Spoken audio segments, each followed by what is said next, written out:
We are your home theater and AV questions answered. This is AVRant. Want your home theater or AV question answered by Tom and Rob? Send it to question@avrant.com. Welcome to another edition of AVRant. I'm Tom Mantry, and I'm here with Rob H. This is AVRant. It's your home theater and AV questions answered. And out there in the world, it sure seems like the lesson of if I have chosen as my tool of choice a hammer, then by golly, everything out there is a nail. That Are just we talking seems to about be Argentina? Is that what we're talking about? No, I'm talking about Canadian relations with a certain neighboring country. Because for something like when. I was just watching our president say something about the wildfires. So I was like, "Yep, are you okay? Do you understand?" He's like, "I've never seen wildfires like this." I'm like, "You mean since last year?" I mean, what are you talking about? Yup. And apparently, 100% of the wildfire smoke is our fault. Dang you! Nothing to do with the Let's not talk about Mount St. Helens figure? when that went off, because I was around when that happened, and we blanketed the entire globe with soot. I remember it coming down in California, like on our cars and stuff. Yeah. So whatever. All I know is that far northern forests where very few people live, clearly you can keep those under control via taxing your own people. That's how that works. That's how that works. Because I have a hammer and everything's a nail. So I did watch the World Cup. Yeah. I heard that I missed the bronze medal game. Actually, I think I slept through it. I took a nap. I thought it was at. I don't know. I got the time wrong. Okay. So I missed the bronze medal match, and then I heard that it was a 6-4 game. I'm like, that's an insane number for soccer. So it is. I had a show that night, and I got home at like 10:30 p.m. and my wife and I was like, let's watch it. So all right. we turned it on. We started watching it, and then before the gold medal match, we finished it. And I mean, that was an exciting game between England and France. I mean, England and France. That was an exciting game. And then we rolled right into the Argentina-Spain match. Mm-hmm. And I was like, I was spoiled. I was ready for within the first 2 minutes there would be a goal. There were let's say fewer goals in that one. It was so boring. I'm like, is Argentina playing this game? Because I feel like Spain's and they show the. Now remember, I'm watching in Telemundo, so I have no commentary in the background. I mean, I do, but I don't understand what they're saying. And I'm they put up the graphic that shows possession of the ball, and it's just Spain.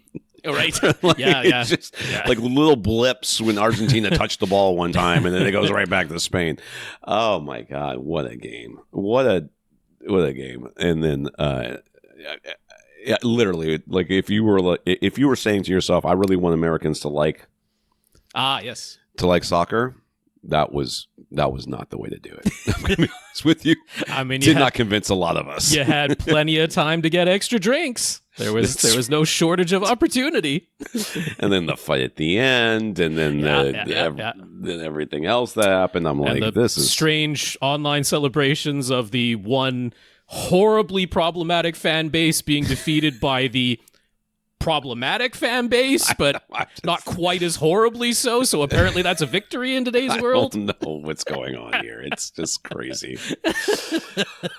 All right, so that's what happened in the world this week. It sure was. A couple of fires and just a couple. Just a couple. And the world's least exciting finals match in the history of finals matches. I was like, and somebody said, like, I found out later, on the English broadcast, they were talking about, the strategy that Argentina was using for the 4-1-3 or whatever. I don't really know. It's something about their defense or offense or something in the first half, and they changed it, and then they got better. I was like, well, I didn't see it get better, but they didn't have a shot on goal until the extra time. I don't really understand this game. It only takes one, Tom. It only takes one.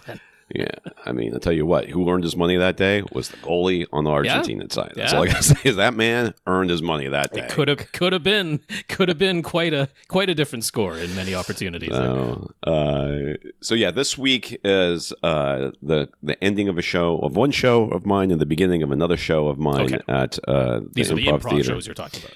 Yes, these are improv shows, and so 3 or 4 years ago, I started improv at this theater with a show called D6. Mm-hmm. It is a improvised D&D style show. So Dungeons and Dragons, whatever. It's the very first show I ever got cast in, as I think I've told the story before, but I'll rehash it here really quickly. I went in thinking it was, I got a Facebook or email announcement that there was auditions for a D&D show. And mm-hmm. I scanned it and I thought, oh, I like to play D&D.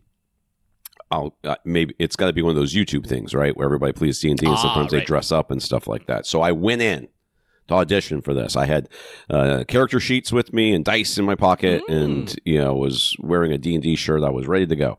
And then I was at an improv theater, but I didn't really think much about that because maybe that was just where they had a place to do the maybe I don't, I in my mind, I was thinking maybe the people here at this theater are the ones that are running this YouTube channel or whatever.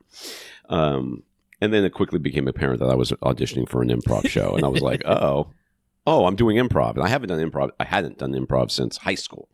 I was like, well, I'm here. So I might as well just do this thing. Yeah. And then I ended up getting cast. And that's how I got started in improv again after, like I said, decades of not having done it. So the show is now back for its third run. It's been like there was a intervening year where nothing happened. So there was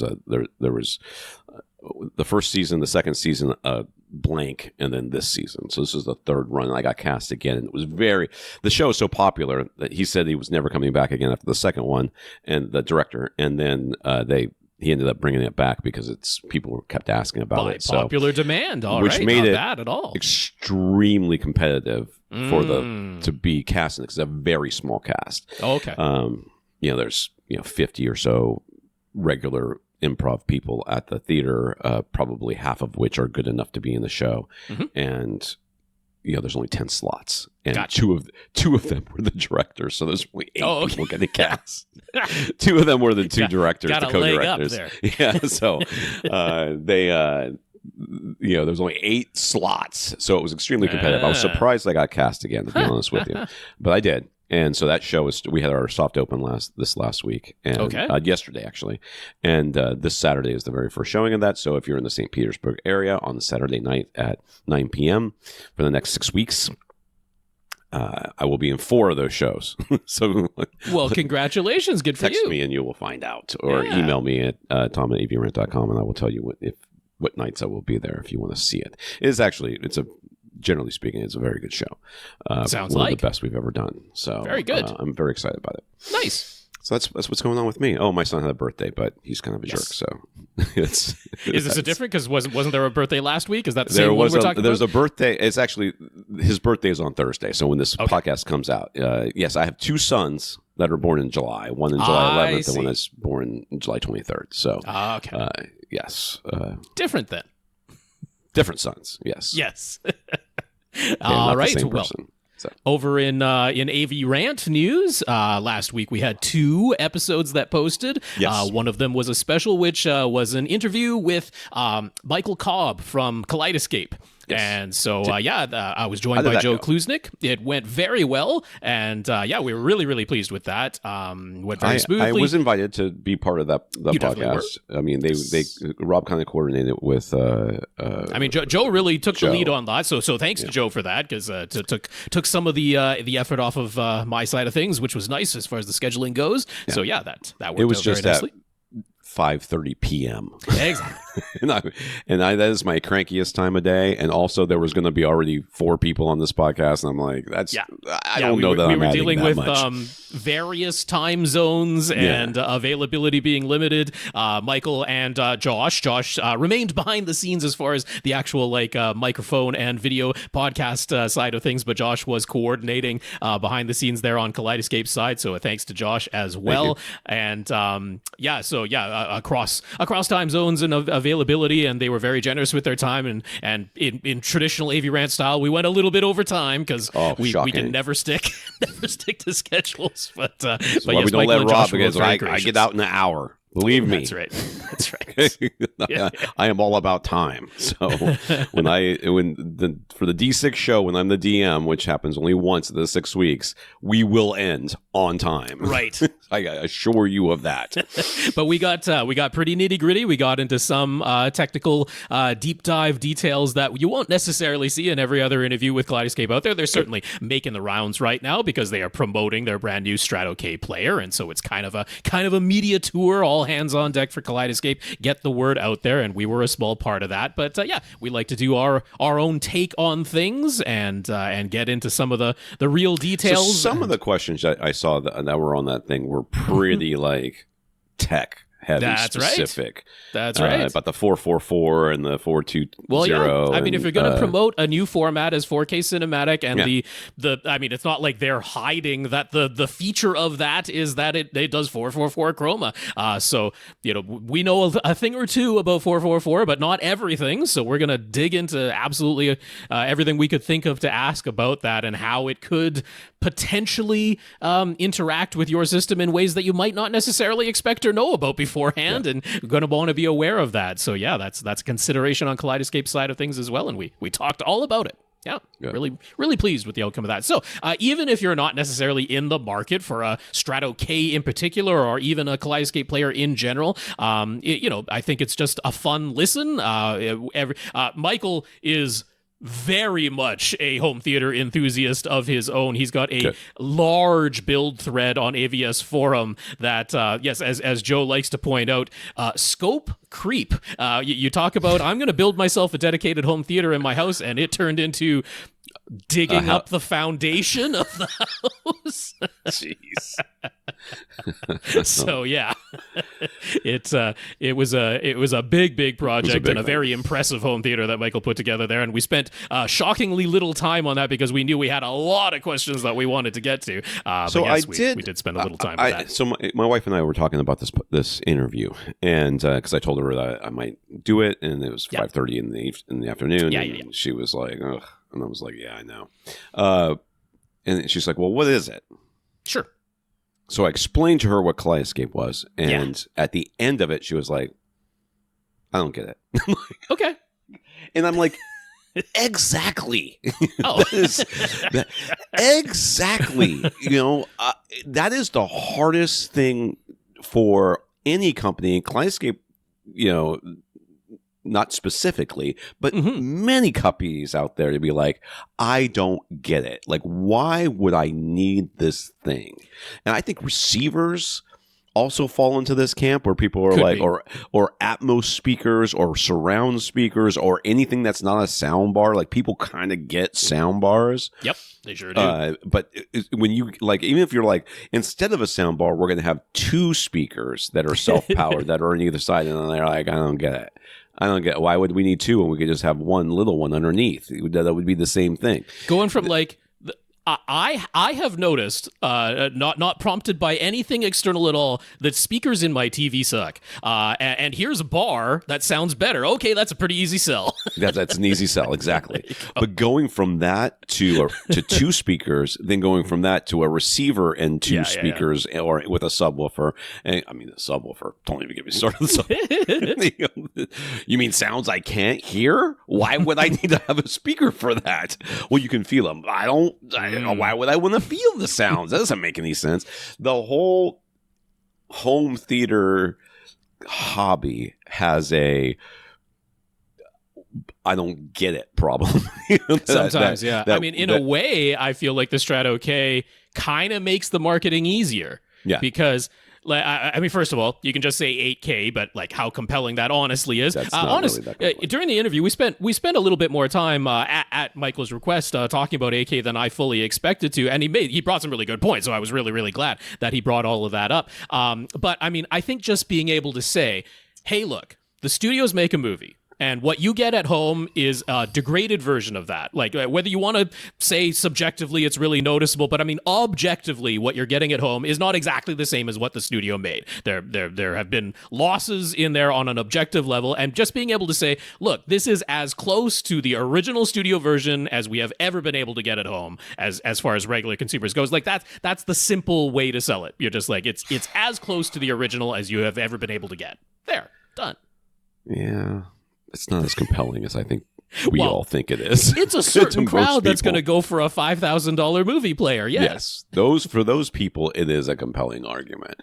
For normal people, it's like, yeah, but I've never watched a Netflix movie and thought to myself, this isn't as good.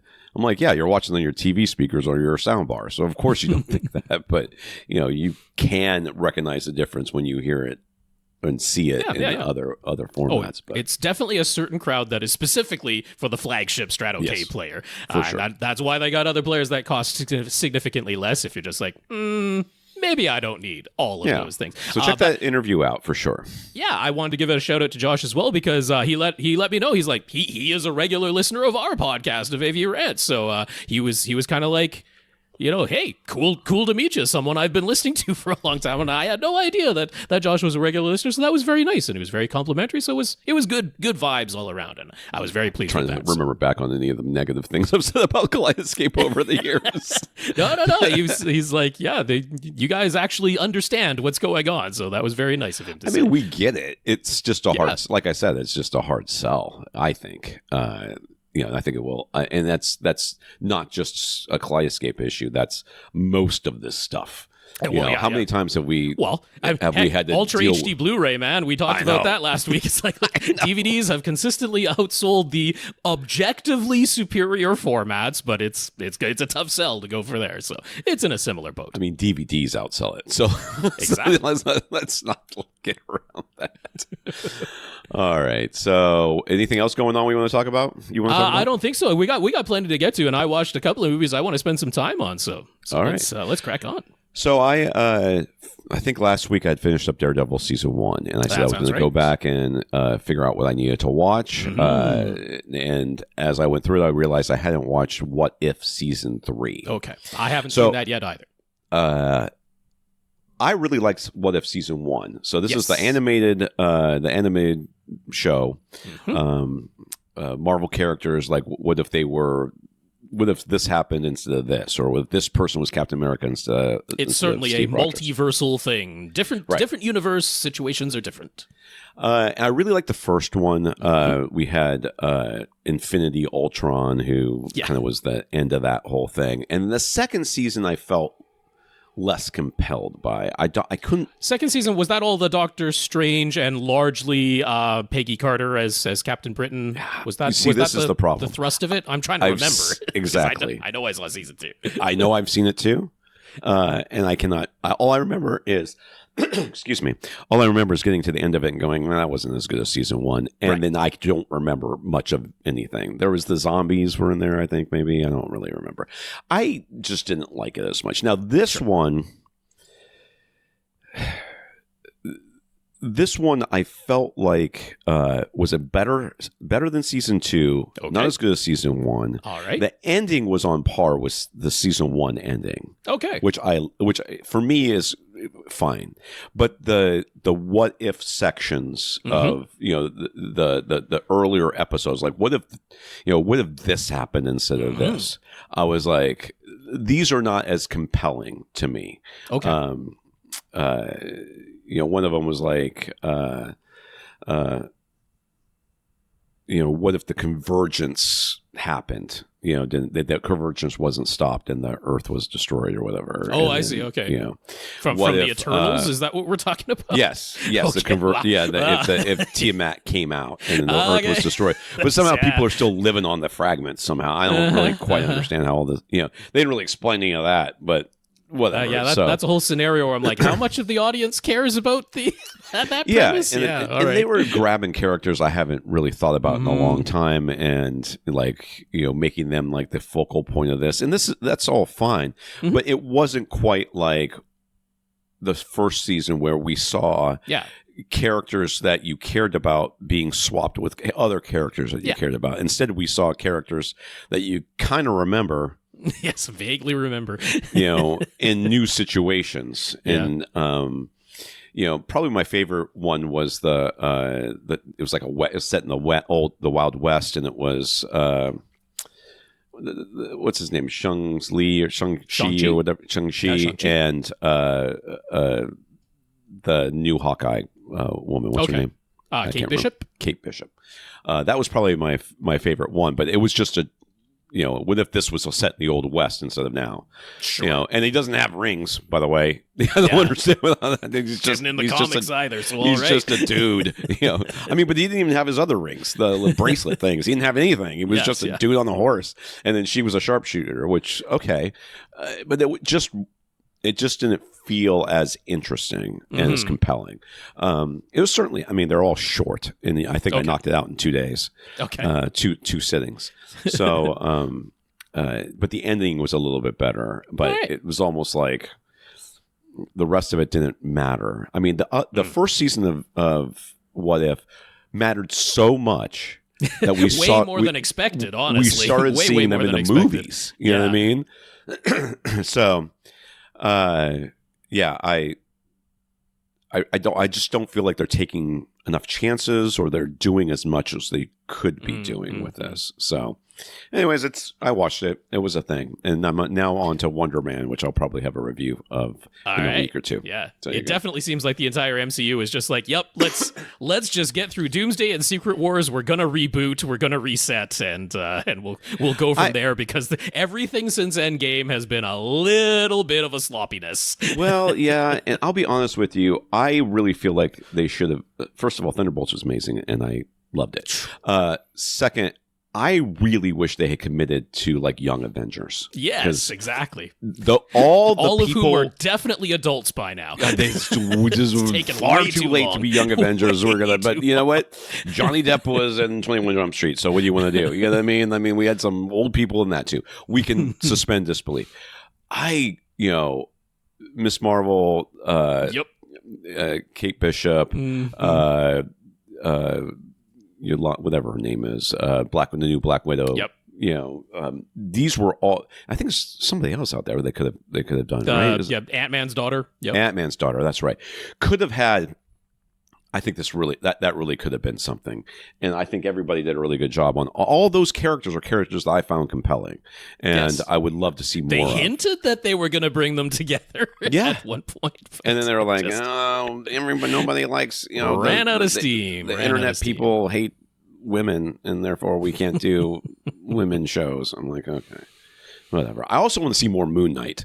I mean, Moon Knight was amazing. I would love to see more Moon Knight. They were going to have a whole dark universe side of the thing, and that also kind of went nowhere. None of that happened. Yeah, it's all been a mess. Secret Wars will clean it all up. We'll start fresh. I hope so. That's going to be all right. What did you watch? Yeah, so I watched a couple of movies this week. So I'm going to start off with the one I watched at home, and I watched this via the Crave streaming service, which does not exist in the U.S., but it's basically the Canadian equivalent of HBO Max at this point, because it's pretty much just Warner Brothers and HBO that's showing up there. Although The Running Man was a Paramount feature, which was not on Paramount Plus. It was on Crave. I don't know why. But anyway, I'm talking about the 2025 remake of The Running Man, of course, not going back to the Arnold Schwarzenegger version or the thing of the same title that I don't think was based on the Stephen King novel from the 1960s, because there was a thing called from that, but I don't think Stephen King had written his novel back then. So we're talking about the 2025 The Running Man. So I didn't realize this was an Edgar Wright joint, written and directed, but also co-written by Michael Kobb. So it's better than expected. That's the upshot of this, because it's Edgar Wright and he makes entertaining movies. And I wasn't really expecting that much from The Running Man. I thought it was going to be just kind of a light, fluffy thing. I'll be honest, I'm not a huge Glenn Powell fan. I mean, nothing against him as an actor or whatever, but I don't see his name or his face attached to something and think, oh, I want to go see it. Okay. And that's on me. Something I've seen in the past, or some reaction I've had to one of his performances has stuck in the back of my mind as something I just don't. Yeah. Well, he is definitely the lead of this movie, taking on what was the Arnold Schwarzenegger role from that version. And you've also got Josh Brolin as sort of the ultimate big bad guy in this thing. Which Josh Brolin, how could he possibly play that role? Very fitting. But this is also a movie where there's plenty of recognizable people because, again, it's Edgar Wright, so he's got lots of people that he's worked with, including, I'll go ahead and say it because he's a fairly significant role in this. Michael Cera is in this movie, and that you might not expect, but, that's going back to their Scott Pilgrim versus the World days, so it's tight with all of those cast members. But honestly, I think the standout in this movie was Coleman Domingo. He plays basically the host of the Running Man reality TV show, and I thought he was great. I really thought that if we didn't have as strong a performance as we got from him, then the entire tone of this movie might not have worked as well as it did. Because this is definitely a throwback to the sort of cynical 1980s style take on the near future. It definitely felt reminiscent of, say, the tone of RoboCop, although not quite as comedic as RoboCop was, but it's in that same satirical vein as that type of movie, which I very much enjoyed. It's maybe not going quite as far as RoboCop? The first one, the first RoboCop. Okay. The Peter Weir RoboCop. Not the remake. I was going to say the remake. I'm talking the 1980s RoboCop. It's in that satirical vein, which is very enjoyable, but a tick more serious than that. It's more serious than, say, Starship Troopers, but it is in that satirical vein for sure, which I really enjoyed. I was pleasantly surprised by The Running Man. I think it's considerably better than I anticipated going into it. But yeah, once you see who's behind it and the script like writing low behind expectations to make an experience enjoyable. Yeah, well, also it didn't do particularly well in the theaters and it doesn't seem to be super high rated or anything, but I was pleasantly surprised. I think it's worth checking out. There are some I'm not going to say like really outstanding action scenes, but there's some, hey, watch this in your home theater. Some stuff blows up good at points in this. Right. And I will say during What If, I think I had it loud enough that there was a couple of scenes that shook the couch and reminded me that the subwoofers were actually working, which is nice. So I was excited about that. So go on. I think maybe the biggest problem for The Running Man, the 2025 remake, nothing to do with the movie's fault.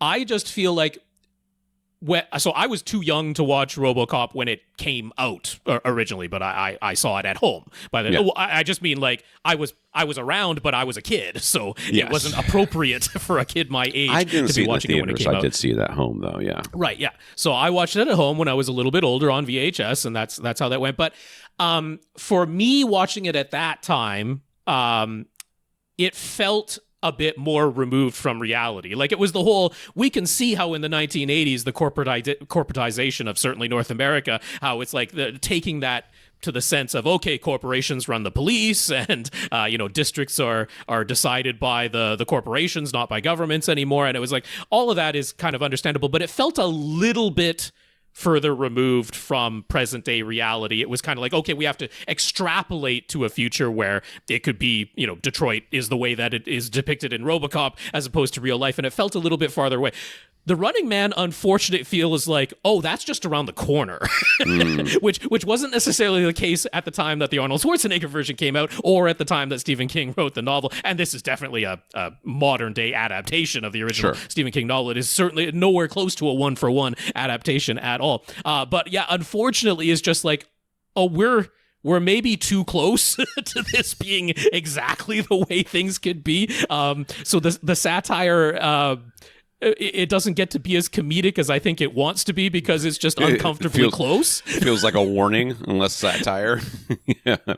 Barely even that. It's like, yeah, the notion that the future could be this grim this quickly doesn't seem far away at all. I kind of appreciated that when they just showed the city, because I mean, Glenn Powell's character, he's supposed to be living in the poor part of the city, and we don't really see much of that. But when he just walks into the regular city where the TV station is, where he's going to audition, not necessarily for the Running Man itself, but it's like basically the only hope that you have of getting out of the slums is to win a game show. That's the future that we're in. But I just appreciated that the city that they showed, I was like, oh, it's not some kind of horrific dystopia. It looks like a normal city and not even that futuristic. You know, they got some, you know, holographic displays, but that's about as futuristic as we get.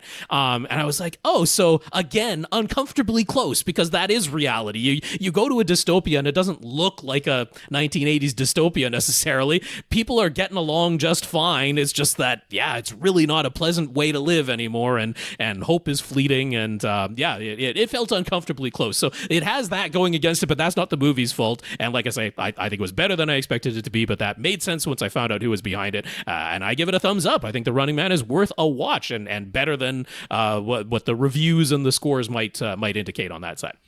So the other movie that I watched this week is going to be no surprise. I did make my way out to a full-size 70mm Film IMAX theater, because I am fortunate enough to live in a place where that is available. My son called me because he was my middle son, who's not having a birthday, called me and said, "We're going to go see the Odyssey in IMAX." Yep. Yes. But they're saying there's real IMAX and fake IMAX. There sure Which one is. Am I seeing? And I'm like, nah, don't worry about it. You're seeing it on IMAX. It's close. You might miss a little bit of the picture, but if it's an IMAX theater, sound should be about the same. It's image-wise, there's nothing you're gonna notice. If you saw it at 2.35 to 1 screen, you'd be missing a whole bunch, but you're not missing it on the IMAX screen. So Tom said it before I could. I saw the Odyssey. This is Christopher Nolan's The Odyssey. And so I did see it in the full-sized IMAX 70mm, and boy, am I glad I bought tickets early, because I'm looking at, for the next 3 weeks, it is not literally sold out in the 70mm IMAX. You don't want to sit in those seats. But you got to sit way up close. And so I'll briefly address the very, very stupid backlash that's online, because look, obviously it hasn't put even the tiniest little dent in the box office for this movie, and it is a small number of loud and annoying people who are online making their dumb criticisms before they've even seen the thing. And they're like, you can totally still get tickets to the IMAX screen. And so I'm like, yes, technically that is true. I don't want to sit in the front row as far to the left and right as the theater possibly allows. So while it is technically true that you could go and buy an IMAX seat, it's like, oh boy, they've added screenings and things are selling out quickly, and this movie is doing tremendously, tremendously well. So hooray, the stupid online trolls are absolutely meaningless, and that's the way it should be. But I want to dig into this thing. Obviously starring Matt Damon, Anne Hathaway, Tom Holland, and then it's all of the bunch of people.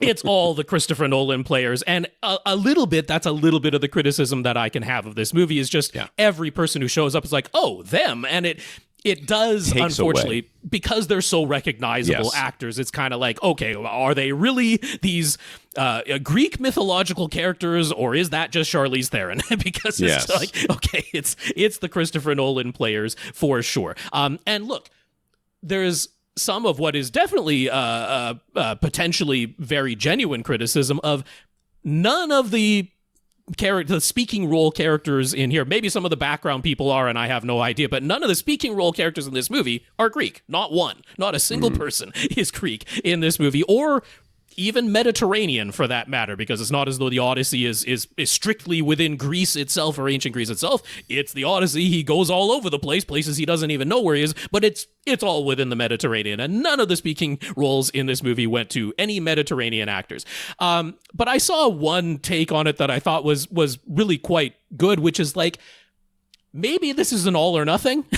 Like, what if you had one Greek actor not in the lead role? Like, would that make things better or worse? Or can we just say, you know what? Christopher Nolan has his cadre of actors that he loves working with, and he just gave all the roles to them, and that's just the way it is. And in a way that's easier to accept, because this is very much going on. This is the myth. This is not supposed to be trying to relate it to real world history. This is the myth of the Odyssey. That is what we are telling. And so we're not going to worry about historical accuracy for the way people look and speak. And then, of course, what everybody picked up on in the trailers is the way that everybody speaks in this movie, because you have your choices when you're doing either a historical or a mythological epic.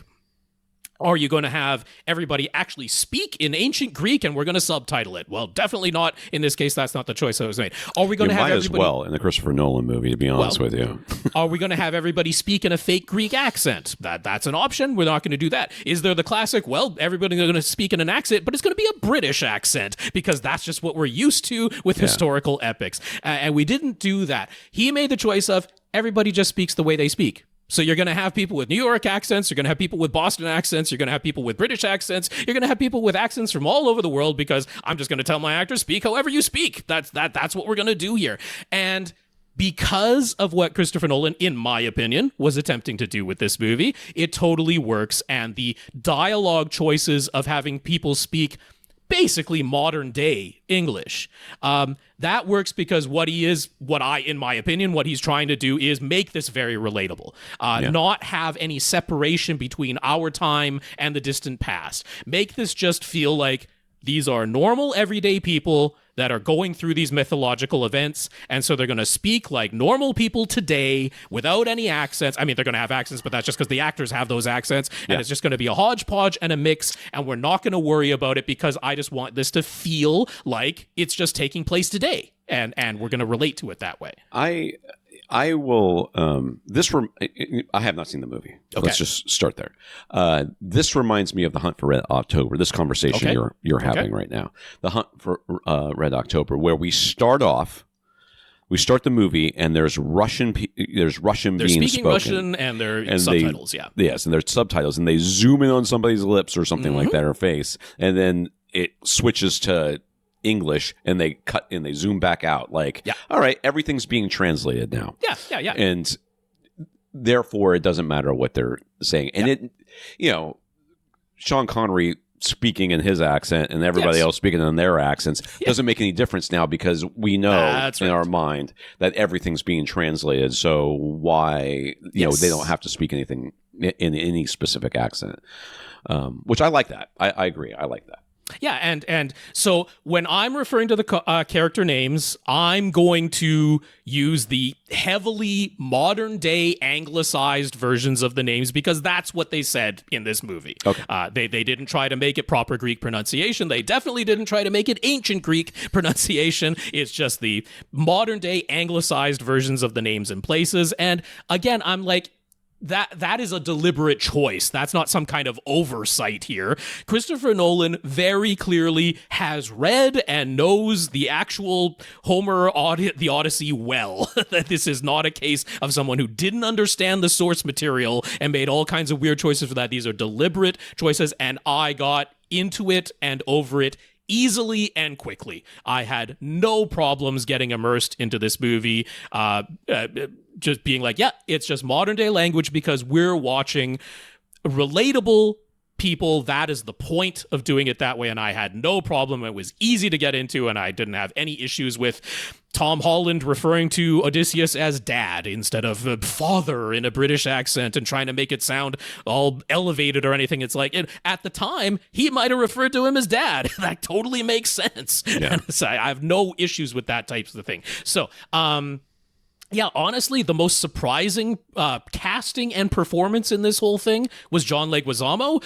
A much larger role and, honestly, a much expanded role for the character that was not in the original text. I did read the Odyssey, not in ancient Greek. I read it in an English translation, and I only read it once, so I'm not going to try to purport to be some kind of expert on the Odyssey or anything like that. But I did read the Odyssey, and so in this movie, there is the question: How slavishly faithful are we going to attempt to be to the Odyssey? The Odyssey is a very long epic poem. It is 24 books long, and even though this movie is 2 hours and 40 minutes, so it's not the maximum length that is possible, having been entirely shot in IMAX film, you can go up to 3 hours now, thanks to Christopher Nolan and getting them to physically expand the size of the film reels that can go into the projectors. It used to be shorter than that, but he went for 2 hours and 40 minutes with this, but even with that running time, you're not going to be able to include every single little detail of the Odyssey in that. So this is going to be an interpretation and an adaptation, but I was very interested to see what he was going to do with that. So like I say, characters like John Leguizamo's character, they were actually expanded upon, a bigger role, considerably bigger role than what that character had in the original text. And then some of the stops that Odysseus makes along the way in his journey are omitted for very understandable length reasons, and then some are combined in ways that I thought worked very effectively in this. So, if you were I've read the Odyssey since I was like in high school. Exactly. If you were wanting a slavish translation, this is not it. Get that out of your mind. It's not going to be. But I thought it was considerably more faithful to the Odyssey than I was honestly expecting. I was expecting there to be more changes and more liberties taken with. Not just the exact events that are told in the Odyssey, but also the way in which it's told. I was expecting more Christopher Nolanism to be injected into this thing than it really was. But time travel, going backwards in time. The thing is, the Odyssey was written as Odysseus, I mean, the things that we think of in the Odyssey, meeting the Cyclops, going past the Sirens, going through the cliffs where the six-headed, dog-footed beast, eats the men off his ship. It's like all of those gigantic mythological creature events. Those were in the original text of the Odyssey. Odysseus himself telling those events to the Phoenicians, and so it wasn't like a linear text to begin with. It was told essentially in flashback. It's him relaying the tale. So I will just go. Can you spoil a 1,000-year-old story? Like whatever it is. Not that, but whatever. Like, can you spoil it? So the Phoenicians are eliminated from this. We don't have that because honestly, if you're going to depict that on film, that's not really the most interesting thing. Like, that is not. Yeah, we don't want to know from the beginning that. Yes, that this is all being told. Yeah. Yes, having your main characters sitting with a king and queen telling his story is not like the most compelling thing. Yeah. So this is one of the areas where something is omitted and combined with something else for a more compelling narrative structure. In fact, to give a little bit away, 3 things are combined into one. But I thought it really worked. But the point is, I think one of the reasons Christopher Nolan himself, and we know how much he likes to get timey-wimey and jump back and forth and make things a little bit, non-linear for sure, is because the Odyssey originally was non-linear. It made sense. And honestly, that's important. That's important because it seems as though Christopher Nolan and I have a similar taste. I talked about this last week where I don't, in real life, believe in anything supernatural. I'm not going to just say that I don't believe. I will say I actively disbelieve anything supernatural. That is a personal thing of mine. But Christopher Nolan likes to have a movie where if you want to interpret it as these mythological beasts and these gods literally exist, then there's a way that you can do that with this movie. You can take it that way. But if you want to interpret it as this is a man telling a story. So is he exaggerating for effect? Is he, making himself seem more clever and heroic than he actually genuinely was? Like, all of that is open to interpretation, as it was in the original epic poem. Because, again, it was him relaying the events. And in the original text, it's understood that it's a bit more literal. But here, it's like, okay, maybe the Cyclops wasn't 25 feet tall. Maybe it was just a disfigured person. Yeah. And maybe, Circe isn't a literal sorceress. Maybe she was kind of influencing people psychologically to behave in a different way. You can interpret it in all sorts of different ways. It's depicted visually in a literal sense, and that's why if you want to take it that way, you absolutely can. But we are understanding within this adaptation of the Odyssey that it is Odysseus recounting these tales. And in here, they make it more explicit that he's kind of fuzzy in his memories at the time that he's telling it. So you can absolutely interpret it that this stuff is not genuinely literal and that he's exaggerating either for effect or because his memory is a little bit fuzzy, whatever it is. So I really enjoyed that part of it. I liked how faithful it was while still making changes that I thought made a lot of sense. I mean, I'm just going to come right out and say it. I thought this was a really good movie. I thought this was really, really well done. On the technical side of it, I saw it in the entire 1.43 to 1 aspect ratio, and I don't think that that is vital because, look, Christopher Nolan is the biggest IMAX fan that is out there, but he fully understands that the number of theaters in the world that can show it in the entire 1.43 to 1 aspect ratio is a small percentage of even IMAX theaters. And then, of course, IMAX theaters in general are a small percentage of theaters as a total. So it is definitely formatted safe for the 1.9 aspect ratio that we would see in the quote-unquote digital IMAX that people have dubbed it, that doesn't have the entire height of the 1.43 to 1. There is nothing at the tops and the bottoms of these images that is critical to the storytelling. You can omit those in the 1.9 to 1 aspect ratio and you will be totally fine as far as seeing these the important people parts who of the would like image. take an image, like I've seen it, they take an image of from the movie, right, with. And for whatever reasons, I always see one with Tom Holland's face. Sure. And then they put the 2.35 to 1 bars on it. Basically, they gray out the top and the bottom. They show like, this is what you would see if you don't see it in the original IMAX format, in the true IMAX format. I'm like, okay, that might be true, but it's really not because they're going to black bar the right and the left in order to shrink it down so that you can get more of the of everything in there. It's disingenuous. I would say I don't think I'd want a 2.35 to 1 version of this. You're going to want more height than that. I mean, look, if we're going to get a full 1.78 to 1 16:9 at home, that's going to be great. You're going to see as much as you need to see. I'm not going to feel. But that said, naturally, he did put some scenes in there where when you get to see the entire grandeur of the 1.43 to 1, you're like, hey, that's pretty cool. Like that whirlpool that they're going around looks that much more imposing when it's taking up that much height in front of your eyes. But yeah, it's not critical to the storytelling. So if your only option is to see this in a digital IMAX, don't worry. I don't think you're wasting your time by seeing your movie that way. I think it's okay. It gets so irritating to just. Well, we've talked about this endlessly, so I won't go on. But people doing nothing but rage baiting online about literally everything. It's so disingenuous. It's so stupid. It's so pointless. It's so meaningless. And all it does is get people to click on your content. And I just don't think we should be rewarding that. No matter how we look at it, we shouldn't reward it. So either fine, you want to make rage baity content that gets a lot of clicks, great. I'm not going to click on it. I don't think you should click on it, but I also don't think the company should pay you for it. You know what I mean? I think that there should be some sort of standard like, hey, this is rage bait, and we know it's rage bait. We can see it's rage bait because you all have the same thumbnail.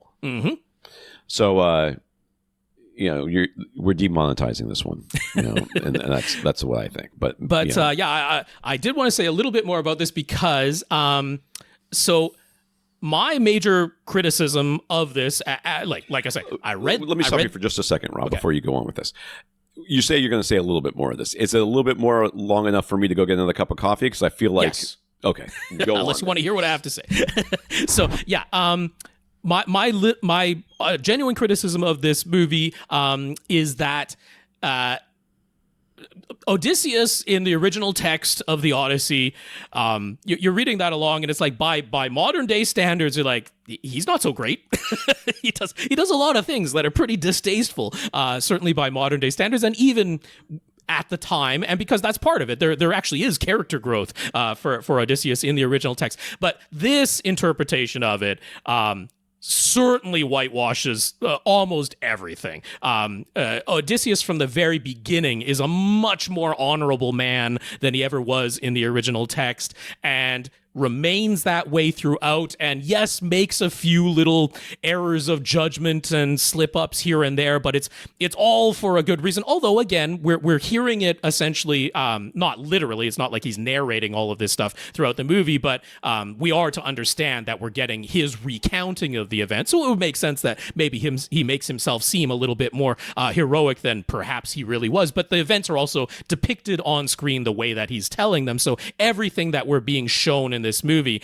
He's a much more honorable man from beginning to end in this interpretation of the Odyssey than he is in the original text. And same would go for Telemachus. That's not a great pronunciation, but that's the way they say it in the movie. His son, he's got some pretty distasteful things in the original text as well, but none of that is present in this movie. So this is very much making it so that it is easier to be 100% on the side of a protagonist in this movie version. But I mean, I don't mind it when you're considering it as a companion to the original text, because if this gets people interested to then go and read the Odyssey, I mean, it'll be a translation for those of us who aren't able to read ancient Greek, but if it gets people interested to go and read it, then you're going to get much more of the original text and the nuances and be like, oh, okay, this is what was changed in the movie version, but it is definitely sanitized and made to be much more easy to digest and be entirely on the side of the good guy characters without any of the distasteful stuff that occurs in the original text. So that is a little bit of a the biggest departure that I would say character-wise. But part of that is because Christopher Nolan is updating this story to be as applicable to modern times and modern morals and modern lessons as it can possibly be, and makes no bones about that. Again, part of the reason why everything is spoken the way that it is to make it not feel as though this is the ancient past, that this is relevant to today, that the warnings and the lessons that are involved are relevant to today. But I will also say, just on a completely personal and character level, I thought maybe one of Christopher Nolan's best jobs, like I don't usually get emotional in Christopher Nolan movies. And I thought did a really good job. A couple of scenes in particular when Odysseus and Penelope finally reunite, where I was like, by gosh, he pulled it off. I'm getting a bit choked up here. Like it worked. the loyalty and the doubts and the fears and the regrets and the guilt and all of these things. I'm like, he brought it together. I almost kind of wish the movie ended there. Again, he actually is more faithful than I expected. So more time is spent in Ithaca after he returns than I honestly expected for the movie version. But the other thing to know is, this is a movie where, as much as I've been talking about all the references to the original epic poem and that, and of course the Odyssey is, if you want to call it, a sequel, or more realistically, a continuation from the Iliad. There was all the events that happened in Troy and the war in Troy and the sacking of Troy and the Trojan horse and all of that. And then the Odyssey entirely takes place after all of that. This movie, Christopher Nolan is saying, you don't need to have read the Iliad. You don't need to have read the Odyssey. You don't need to have read the telegony that comes after the Odyssey. You don't need to know any of that. I'm going to include everything you need to know in this movie, including flashbacks to the Trojan War and all of that, which was in the Iliad. It wasn't in the Odyssey. But I'm going to include all of that here so that this is a narratively complete movie. You can watch it as a movie. It is not exactly the epic poems from Homer, but everything that you need to watch this movie is here. And I have to give praise for that, because being to have pulled that off, he did need to understand the original texts. There is no way he could have had just a cursory knowledge in order to be able to not just pick out the important moments that need to be included, but to weave them in a structure that makes sense narratively without completely changing the original structure of the Odyssey. I'm like, that takes some skill. That's some writing skill to have pulled off what he pulled off here, successfully so. So yeah, I give huge thumbs up to the Odyssey. This is going to be such a home theater showcase. My goodness, some of the bass that goes on, some of the action scenes that go on in here, it is tremendous stuff. It is worth going out and seeing it in IMAX, because if you don't have a fully dedicated home theater that you can play at maximum reference volume to get the full experience, it's like, go see it in a full IMAX theater. Do your best to do that. Maybe not sit in the full very front 5.1. It is. It is. Christopher Nolan is 5.1. You don't have to worry that you're missing out on sound effects or anything like that. So yeah, I give huge thumbs up to this. I think it is a triumph of movie making. It's not without some like genuine quibbles that you can have with that. You can make criticisms of this movie. Sure. Honestly, I think Christopher Nolan would welcome them if you're being genuine about it. Because I think he would enjoy discussing some of this stuff if I have any sense of the man at all. But yeah, there you go. The Odyssey is well worth seeing. If this doesn't win some Oscars, I'll be shocked. The only thing that I'll say about Christopher Nolan in general is I don't think he's doing the industry a service. I think he's doing a disservice by being so focused on IMAX and doing everything in IMAX as if that is the only way to see his movies. I feel like, I don't know, selling out every showing for 3 weeks solid. It's you're that's doing all right for the industry and stuff. That's fine, but it doesn't help the discourse for the industry at large. Now, what does that mean for every other movie that comes out after this? If it's not an IMAX, is it not up to Chris? And if it is an IMAX, does it have to be up to his level? You know what I mean? I'll tell you, the Dune 3 showings are all selling out right now, and that's coming out, in December? So very interested in this new Dune movie. Yes, I have not seen a single trailer. I have avoided much discussion about it. That movie is going to make all the money. All of the money. I mean, he's doing a great job. Let's be honest. He's doing a great job with that. All right, this AV Rant, the podcast that answers your eventually home theater and AV questions. Get your question answered. All you have to do is ask by emailing us at question@avrant.com. You can go to our website, find our shows, our show notes, all of our earlier episodes. And within the show notes, you'll find links to any products or articles that we reference, as well as a link to a Flickr album so you can follow along with the pictures that people send us with their questions so that you can see what we're talking about. Facebook.com/AVRant podcast, YouTube.com/AVRant. There you'll see us talking at each other, kind of. Yep. Neither one of us is looking at the other person. We're all just looking at the notes. Yeah. So... But the images will be embedded in the video. Rob will do that for you. He's so nice. And that way you won't have to follow along with the Flickr album. Contact Rob directly, rob@avrant.com. His socials is at First Reflect. I'm Tom at avrant.com. I'm not doing socials for right now. Thank you very much. I still do Facebook, but I'm not going to accept your friend request, so don't bother.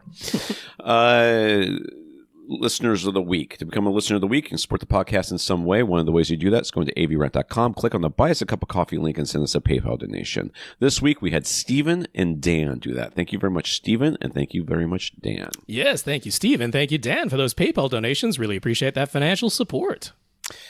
If you want to support us monthly, you can do that by going to patreon.com/AVRant podcast, where you can sign up to become a monthly patron. The minimum of $1 a month, so $12 a year. And right now we have 120 patrons at patreon.com. Thank you very much. Yes, once again, that is patreon.com/AVRant podcast if you'd like to sign up to make an automatic monthly donation. So big thanks to our 120 patrons over there.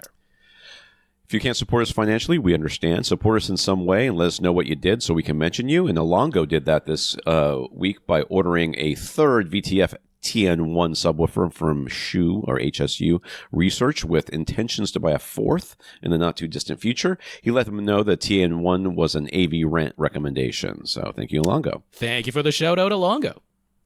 We got notes of gratitude for keeping the podcast going from Steve, who says he's become a pretty regular listener of the podcast right when we hit episode 999. The first one called 999, that is. It's been a while. It's been a while. Bill says we go over and above expectations with the questions we answer. We got thanks from Martin. Got thanks from Karl, who says it's now official that he'll be keeping the temporary replacement JVC RS4200 projector that was provided by his dealer when his laser light engine in his NZ900 went out, rather than having to wait for a repair and another swap of projectors.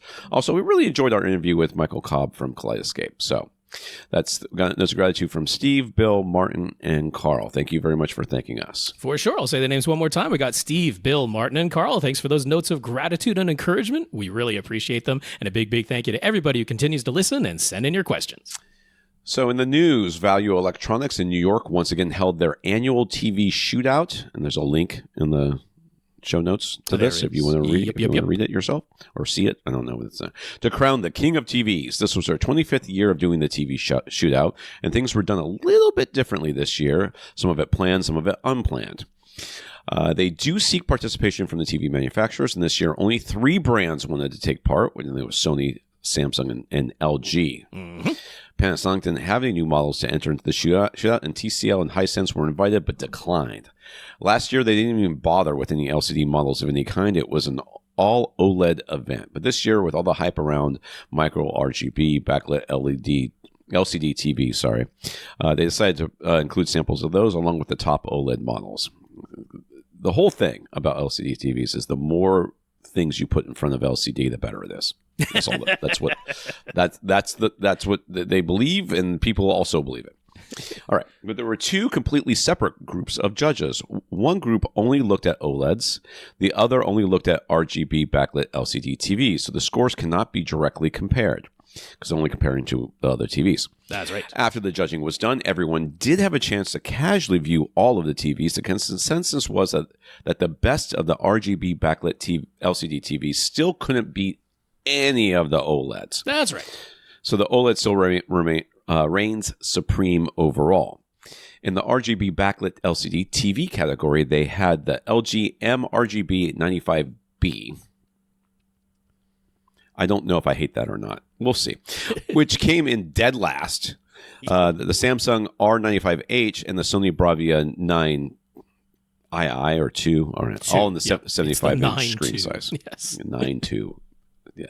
It looks like 911. Let's just you putting that space in there is not helping the situation, but that's what it looks like. Those are Roman numeral II. I don't care what you call them. It looks like 911 on my screen.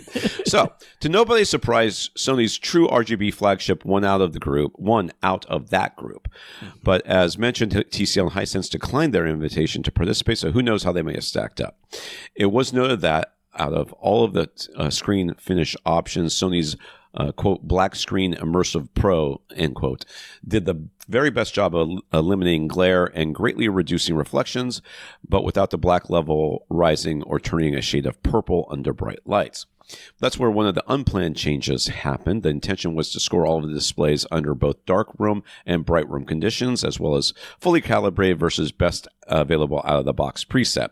But there were unexpected technical and power issues. So the only evaluations that were able to be carried out were the fully calibrated in a dark room scenario. So, did they explain what this was? I didn't see the entire explanation. It's just that they had issues and they ran out of time, so they really only had the one scenario. It is probably the most important scenario for the people who cared about it. That's the one that they got to first. So that is fully calibrated, dark room. So if you're going for like what is the maximum performance that these things can do, they did carry that out, but they didn't get to do the bright room comparisons, and they didn't get to do the uncalibrated, just best out of the box. So for the OLEDs, a new king was crowned. Since all of the OLEDs were still considered to be at least a bit better than the Bravia 911, the new king of OLED TVs was also easily declared to be the new king of TVs overall. This casual, these are all better than that one holds absolutely no water with me, by the way. Absolutely none. I'm not saying it's not correct. I'm saying that I would have to see it for myself because casual means nothing to me. Sony has been the winner for several years in a row, but this year Samsung took the crown. Yes, I have a Samsung TV. You do? Against the LG G6 and the Sony Bravia 811, Samsung's S95H came out the winner, and by a clear margin. All of the OLEDs were tested in their 65-inch screen sizes, and the benchmark for comparison on all cases were several fully calibrated Sony HX3110 mastering monitors. But which TV would have won in a bright room setting? And which would have won using out-of-the-box presets rather than a full professional calibration?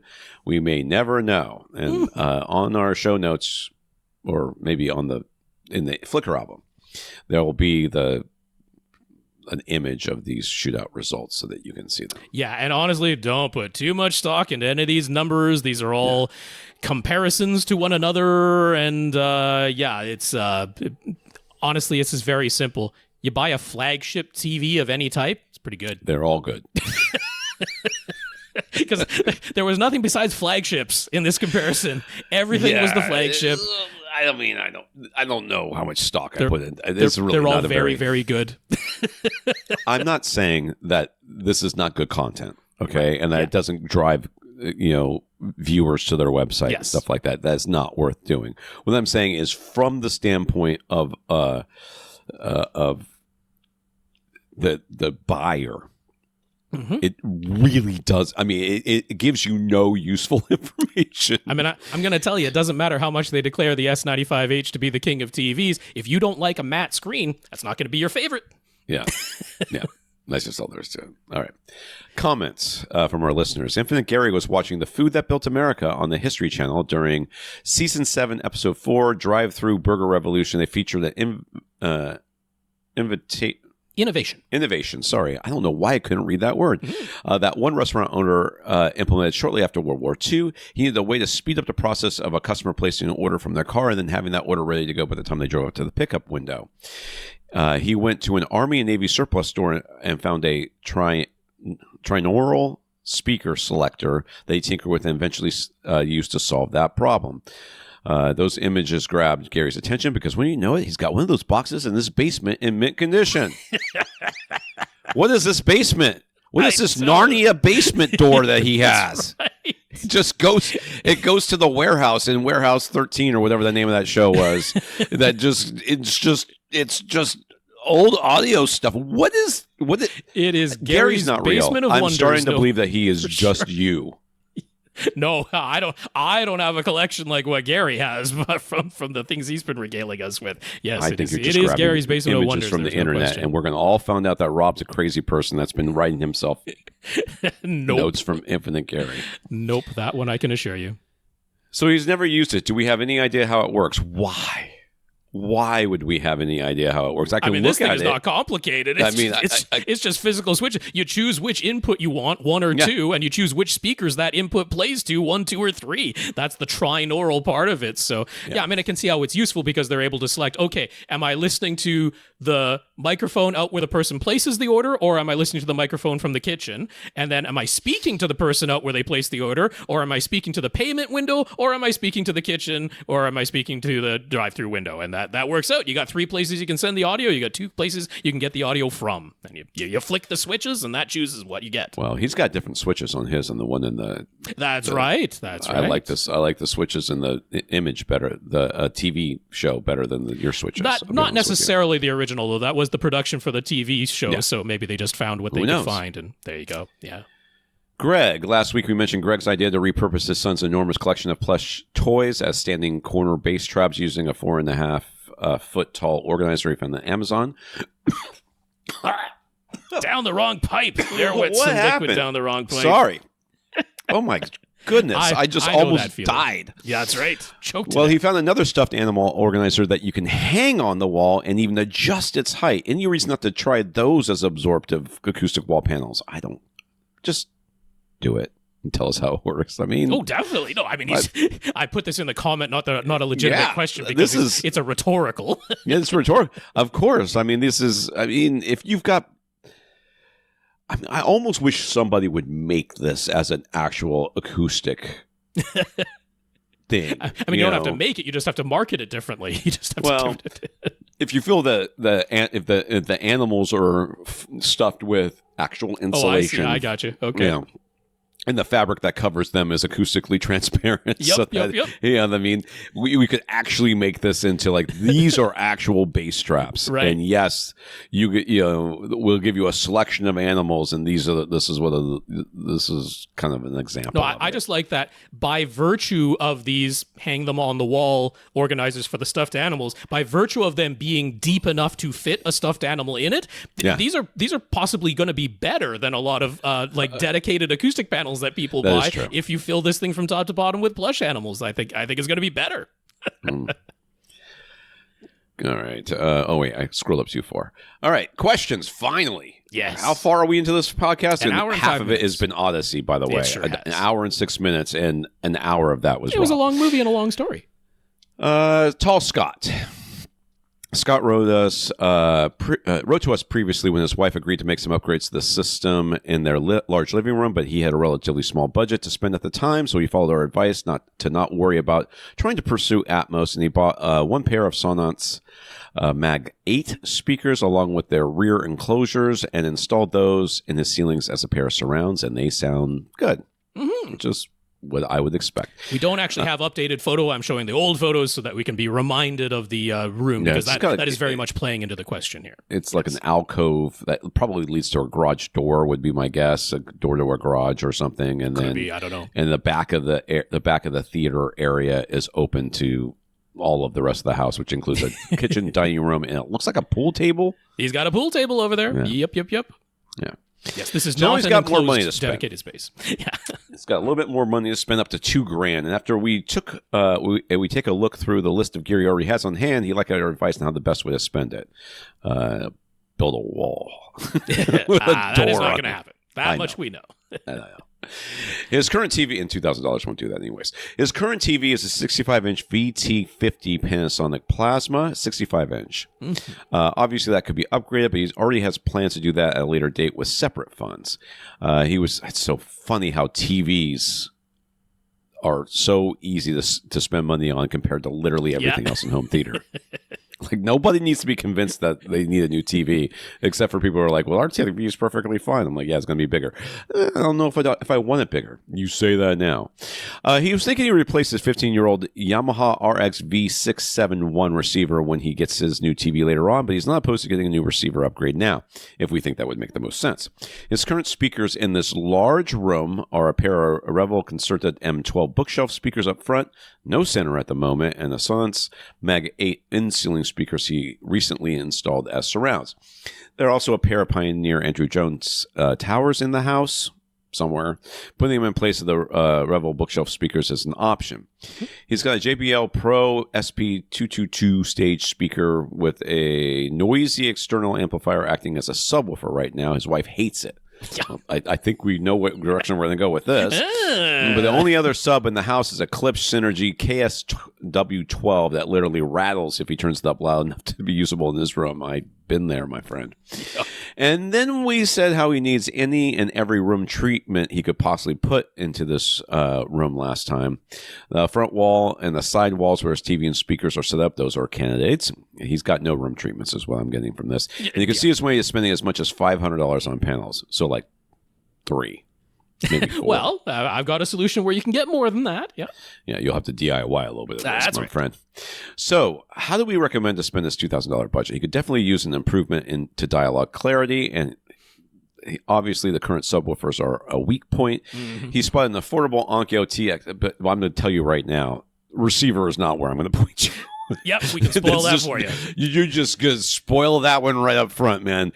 Out of all the things I'm going to tell you upgrade, receiver might be dead last on this list. As an eventual upgrade when money allows at some point, sure, but that is not what we're going to be telling you to prioritize right now. Yeah. So the Onkyo TX SR494 receiver at accessories for less, but as you mentioned, he's willing to weigh in the receiver if we think that's best. Yes. Yeah. We do think that's best. And lastly, if we think it would be better off using the Andrew Jones towers as his front, left, and right instead of the Revel Concerto M12 bookshelf speakers, then he'd like his take on that, especially if it might play into which center speaker we recommend for him. Well, first of all, I understand why people think center speakers are the solution to so many problems in the home theater industry. I understand that. It makes sense that the center channel would fix this problem. Yeah. Intuitive sense. And maybe it can. Maybe it will. I mean, it could help. It could help. Yeah. And one of the ways that it can help is that you can literally turn it up by itself louder than the rest of the speakers. Yeah. Okay, so I will give you, I don't know about this your current receiver. Sometimes the receivers only have trim levels for the entire thing, like a global trim level. But I mean, in this scenario with where things are set up in this much larger space as a whole, and then what we're looking at in terms of seating versus screen size and all of that stuff, like the notion that someone could be sitting on that left seat, that looks like a perfectly reasonable place to sit and watch TV, and now the center channel image, the phantom image they're getting from that seating location, isn't that great? I'm like, oh yeah, I could believe that. That's a very reasonable scenario. And still in my home theater, if I'm listening to stereo stuff, it doesn't seem to matrix as well as I wanted to. I probably have a setting I need to go in and fix on the receiver, but who cares? And my wife and I sit on both sides of the couch, right? So I'm almost right in line with the front right speaker, and she's right in line with the front left speaker. And it also puts us very close to the surround speakers. And while we're watching the World Cup, they put a bunch of sounds in the back, like the fireworks. You're watching them on screen, but they shoot off in the back, the back speakers. So sometimes we get poor imaging because of that. So I understand exactly what you're coming from. Yeah. I don't think that a center channel is the way to go to begin with. I don't think it's really the solution to your problem. and I certainly don't know which of the two speaker options are best in your situation, because I do believe that because you don't have any room treatments right now, which Rob is going to recommend a DIY solution for you for in a few seconds here, but I don't know which one will be best, because I think right now, like, toe-in probably makes a humongous difference in all of this. And I don't know how much you've played with that. It's tricky because, honestly, those towers... Okay, so the towers, I think, will do a little bit better here, but they still don't really have the sheer headroom output capability to deal with the room size. The Andrew Jones, Pioneer Andrew Jones towers, I like them very much, but they're not the easiest speakers to drive. They're actually a little bit difficult to drive. They're not super efficient. Their power handling is actually a lot more than you would expect for their price point. But you're using a fairly normal AV receiver, so you don't have oodles and oodles of wattage on tap to really fully maximize everything there. So it's like there's a scenario where those towers are a slightly better choice than the bookshelf speakers. I'm not going to say that they're not, but I'm also not going to expect it to be a wildly, great improvement based on all the associated equipment in the room that's around it. But yeah, I mean, look, you already have them in the house, so I'd be perfectly willing to give it a try and see if you just prefer it, because that's fairly easy to switch back if you don't. But I'm not going to say that that's critical. It doesn't make any difference to the center channel speaker that I am going to mention, because if look, I'm not going to tell somebody who's they're champing at the bit to buy a center speaker. I'm not going to be like, no, you can't. I'm not going to allow it. So I'm going to give you a suggestion that I think is a really good suggestion, and it's not going to make a lick of difference which left and right speakers you use along with it. So for me, the number one thing to fix is the thing that bugs your wife. This is the easiest thing to sell. Yep. And also it garners goodwill, because you're like, oh, this bothers you, so we're going to fix that. And it could make a audible improvements that you're not expecting. And not only including to the dialogue. Including to the dialogue. Yes. Not only that, it sets the stage for future purchases in that you are like, hey, I fixed the thing that was bothering you, and look how much better everything sounds now. I want to do this, and it's going to sound even better. Yep. And as long as you're not lying, which sometimes people do, this will be good for the future. So obviously, subwoofer, is the number one thing. And I think choice, given the budget and the room size, I think there's one choice. And then the room treatments is the second thing, and the room treatments will help with the dialogue intelligibility as well. Yeah, so go ahead, so I'm gonna first off say get over to HSU Research and buy a VTF TN1 subwoofer. It's there. Honestly, the footprint is not bad because they traded height for footprint, but that's gonna be okay in the room that you're dealing with. It's $1,250 is the going price for that, but there is $100 in shipping, or $99 in shipping, so you're looking at $1,350 going in there. So that's taking up a big old chunk of your $2,000 budget. I am perfectly fine with you getting one of them in this setup. That's going to make a lot of sense, honestly, in the room that you're dealing with. One subwoofer in there that actually has output capability that, look, you're still not going to hit full reference volume at 20 hertz with this subwoofer in the cavernous amount of room that you're dealing with, but it's going to do so much better than the sub that you have right now, and it's going to look better, and it's going to fit better, and it's going to play better, and everything's going to be better with that. This isn't the one that you can stack, right? No, it's not it's not the Chimera. The Chimera one. This one just is a dual ported subwoofer all on its own, standing up right there with a 15-inch driver, and it is a very, very good choice, and that is an easy recommendation and takes up the lion's share of your budget. The rest of your budget I would spend on DIY panels, to be honest, but again, I am going to mention a center speaker that you could consider that's going to work within your budget if that's where you want to spend a lot, and it's going to be a great choice going into the future as well. So I would get the 4-inch thick DIY panels from Acoustimac, and look, those are $85 a piece, and that's everything you need. That's the frames, that includes the insulation, and it includes your choice of fabric that you want to wrap around there, and that's going to work well. Here, I'm not so worried about getting like 6 or 8 inch thick, because a lot of the bass issues are just like, it's just the cavernous size that you're dealing with. I'm not worried about trying to absorb 80 hertz in here, because that's just escaping this room. There's nothing holding in the pressure of the sound waves at those frequencies in this room that you're dealing with. So yeah, I would definitely get the 4-inch thick though, and basically as many as you can afford, and as many places that you can put them in those front and side walls. That's going to work really well. Bass trap kit on their website. That's right, bass trap kit. There is the option to just get the frames if you want to get your materials separately, but the kit is so easy to deal with. That's what I would get. All you need is a staple gun or a braid nail gun, and off you go. You can assemble those lickety split, and it's all ready to go for you. So the center speaker I wanted to mention is Ascend Acoustics CMT340 SE. I think that's going to be a really, really good choice, like now and going into the future. I think that you're going to be able to do really, really well with that CMT340 SE2 center speaker. $428, and there is a little bit of a shipping on top of that. So if you did want to dedicate your budget to getting a center speaker right now, but yeah, this thing can play considerably louder than you might expect, which is appropriate for your room size. It's got really, really good neutral response, really, really good. And so if eventually you can get the matching CMT340 SE left and right, I think you're going to be in excellent shape if that's the way that you go. Yeah.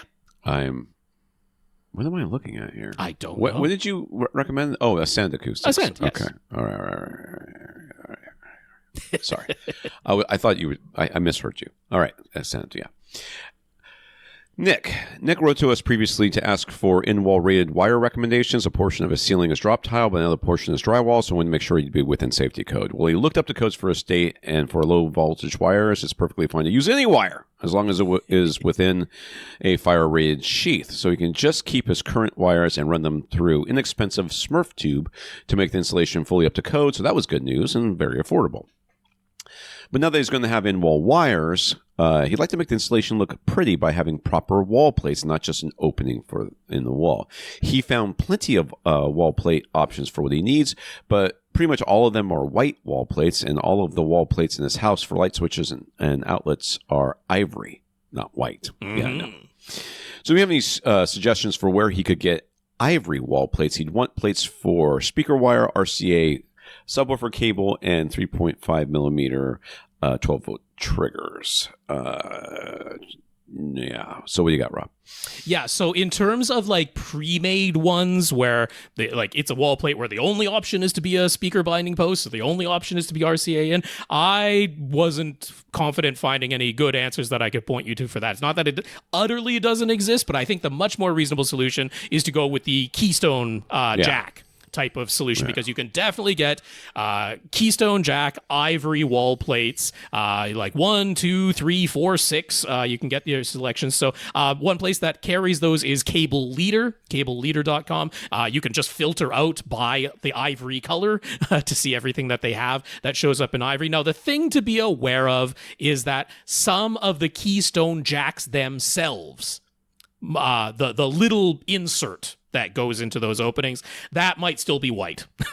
It might not be possible to get everything in perfectly matching ivory, but to me, that's a pretty reasonable compromise, because like you're going to have something plugged into that jack, so the amount of that little bit of white square around it that you're actually going to visually see is very, very limited, and there's going to be a cable there anyway, which the cable is not going to be ivory in color. So the vast majority of what you're seeing visually is going to be that ivory Keystone wall plate, and I think that's a solution. In order to get all of the Keystone jacks that you might need, I would point you over to Infinity Cables. Infinity Cables is a really good selection of all the Keystone jack types that you need, including some in ivory. So you might be able to get a mix there. One of the things that's actually kind of hard to find are the little blanks, right? So like, let's say you needed 3 Keystone jacks and then 1 blank. You can get the ivory blanks at Infinity Cables. So between Cable Leader and Infinity Cables, I think you can get what you're looking for. And there might be a little compromise where some of those square Keystone inserts themselves still have to be white instead of ivory. They have an S-Video. They do. Ivory. Yep. So I'm like, very helpful. Maybe that was more popular at the time. I'm like, oh, geez. That's the only one they have in ivory at that first link that you said. The first link, yeah. But Infinity, they do have like RCA jacks in ivory. So for the subwoofer one there, that doesn't have to be a white surround. You can get ivory for that. Ilango Life got busy, so much has happened in the past few months, but he has managed to catch back up with the backlog of AVRant episodes he had accumulated. He wants to ask us if he should buy another Panasonic Ultra HD Blu-ray player, and if so, which one, and then which players should go with which TVs in his house. Right now, he owns a UB820 and a UB450, and he's got a 55-inch LG C1 OLED in the master bedroom and a 77-inch LG C2 in the family room, and the 98-inch TV for the basement home theater hasn't been purchased yet, but he's leaning towards a TCL QM8L. He figured he'll want to add an Ultra HD Blu-ray player to the basement theater as well, but when he went looking for a Panasonic Ultra HD Blu-ray players, he discovered they are currently sold out in a lot of places. The UB450 seems to be impossible to find now. Do we know if that model is still being made? I don't know. So, I mean, it's still on their website. I mean, that doesn't mean anything. You can still find it to purchase some places, but not easily in Canada at the moment. So, yeah, it's a little bit of a question mark. I'm not 100% sure. But yes, in terms of just finding it available to purchase in Canada, or even from Amazon.com right now and having it shipped across the border, that does seem to be a challenge. So that's where we are with that one. So he can find places to order the UB820, but local stores don't seem to have them anymore. The only model he can find fairly easily is a UB420. So what do we think he should do? Would another 820 for almost $600 Canadian be worth it, or could the significantly less expensive 420 get the job done? He's thinking since the disc player in the master bedroom rarely gets used, maybe just put a 420 in there and then move the 450 or the 820 to the basement theater. What do we say? Well, it's really all about Dolby Vision and HD, performance. Is what you're worried about here. So the thing about the Ultra HD Blu-ray player that you buy is you're worried about making sure that it's compatible with what the TV can produce. So if you've got, I think like the C2, he said he had a C2, right? The C2 can't so you got a C1 and a C2, yeah. Yeah. Like one of them can't do Dolby Vision or can't do the something. The LG OLEDs can all do Dolby Vision. They can do Dolby Vision. So it's the TCL that maybe won't be able to, or that'll do Dolby Vision as well, in addition to HDR10 Plus. So there you go. So then I guess you really have to worry about making sure that the player that you pair with the one that you care the most about can not only do the Dolby Vision, but do it without you having to press buttons. Yeah, the real question is, which display do you care about the most? Because you know what? That might not be the basement home theater, even though that's the largest TV. That might not be the one that you actually play Ultra HD Blu-rays on the majority of the time. Maybe it's the living room TV. He already said it's not the bedroom TV. That one's the least important. So I'm tempted to say that I don't really see where spending for the UB820 makes all the sense in the world. I don't even know if you should spend for the 420, because there is an option that you can get from Visions in Canada, which is the UB150 for even less than the UB420. It's at $260 for the UB150. Now, this one does not do Dolby Vision at all. The 420 doesn't do Dolby Vision either.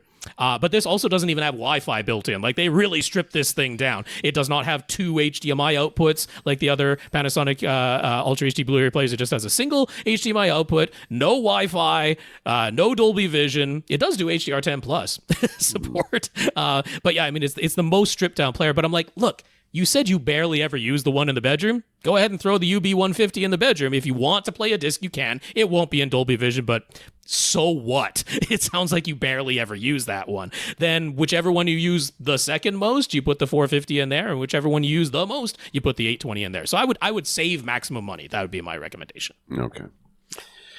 Steve has an open-ended question for us. The main floor of his house is a slab on grade, and there's a large den that is half a floor below ground level. He has set up his home theater in that den. So the den is 17 feet from front to back, 25 feet wide overall. The left half of the room is the theater area, where the right half has a table and chairs and a bunch of shelves.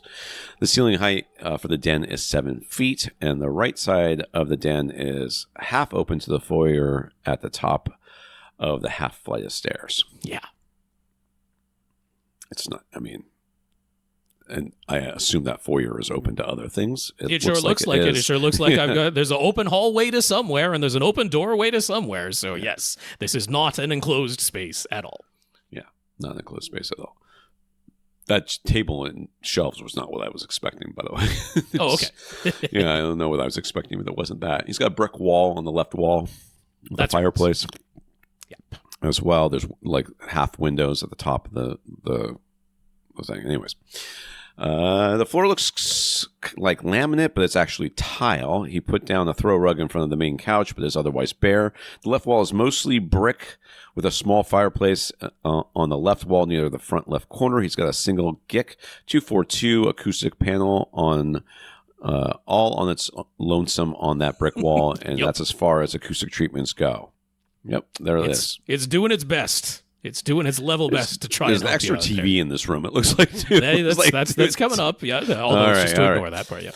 A 3-seater leather couch directly faces a 77-inch LG CX OLED TV with 4 feet of space behind the couch.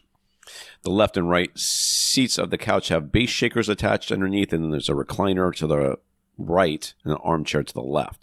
The home theater audio system is 7.2.4 configuration. He's got a pair of Wharfdale Evo Stanton mount speakers connected to a Pioneer SX737 1970 stereo receiver as a completely separate 2-channel system. He says we can ignore the much smaller TV that's been left on its corner wall mount on the front left corner. Mm-hmm. Okay, so there's a mount there, and they're like, we're not taking it down. We're not going to look at holes. We're just going to leave the TV there instead and have people ask us why that TV is there. So for the 7.2.4 home theater setup, he's using a Denon X4700H receiver set to preamp mode. The front 3 speakers are powered by an Emotiva Bass X3, while the other 8 speakers are powered by a Stark Sound Fiera 8 amplifier. All of the speakers and subs are SVS Prime Pinnacle Towers with an Ultra Center, Prime Satellite Surrounds and Surround Backs, Prime Elevation Heights, and a pair of PB2000 Pro subs. Both subs are on the back wall just to the left and right of the main couch. He actually worked directly with Ed Mullen at SVS, sharing room EQ wizard measurements to dial in the precise placement, which included having the left sub firing straight forward, but the right sub turned 90 degrees to fire left. Could have just changed the phase, but whatever. That's all right. It is what it is. It's done. Source devices are an Apple TV 4K with an NVIDIA Shield Pro and the Panasonic UB820 Ultra HD Blu-ray player. Given that for his taste, the OLED TV is currently at the ideal viewing height, he opted to mount the SVS Ultra Center above the TV and is tilted down to aim at the seats. Steve is unfortunately afflicted with tinnitus, and he has some high-frequency hearing loss as well. He's also aware that this space is compromised, but considering everything, is quite happy with what he's put together, and he thinks it sounds pretty darn good. He has talked about it with his significant other, and any notions of somehow closing off this large den are flat out no-go. He'd also be happy to get a larger TV, but they've agreed not to do that until the 77-inch OLED starts to act up. The last changes he made to the setup were done a couple of years ago, and that has him wondering, is there anything we could think of he could change or upgrade? You mean aside from room treatments, which is the clear thing not necessarily that we're going to aside. say. He's like, is there anything? Yeah. That's this big open-ended question to us. If it were either of us stepping into his home theater, what would we alter in order to improve his experience? And would we say there's anything downright bad that he needs to address? Well, we can't hear it. Let's start with that. There's that. So, I mean, placement-wise, you've placed things fine. Yep. As far as the subwoofers are concerned, in an unusual space, shaped space like this, doing what you did, which is essentially measuring, making changes, measuring again, making changes. That's all that you can do. And I'll be there's honest, no way we can look at these pictures and tell you that your subwoofers are on the wrong spot. So, yeah, honestly, I kind of like that you added those base shakers, because if you're just like, I want the tactile sensation, but the notion of pressurizing this entire space because it's everything that this is open to as well, because there is nothing keeping the sound pressure inside of the home theater area. It is escaping to the entire rest of the house. So I think it's a very reasonable choice to be like, I want that extra tactile sensation. I'm not going to be able to fully pressurize this room right down to 20 hertz, and I can get a little bit of extra tactile feeling in the bottom of those chairs. So I like that. I like that you've done that. He's got the TV on a stand. The stand does not have enough space in it to put the center channel.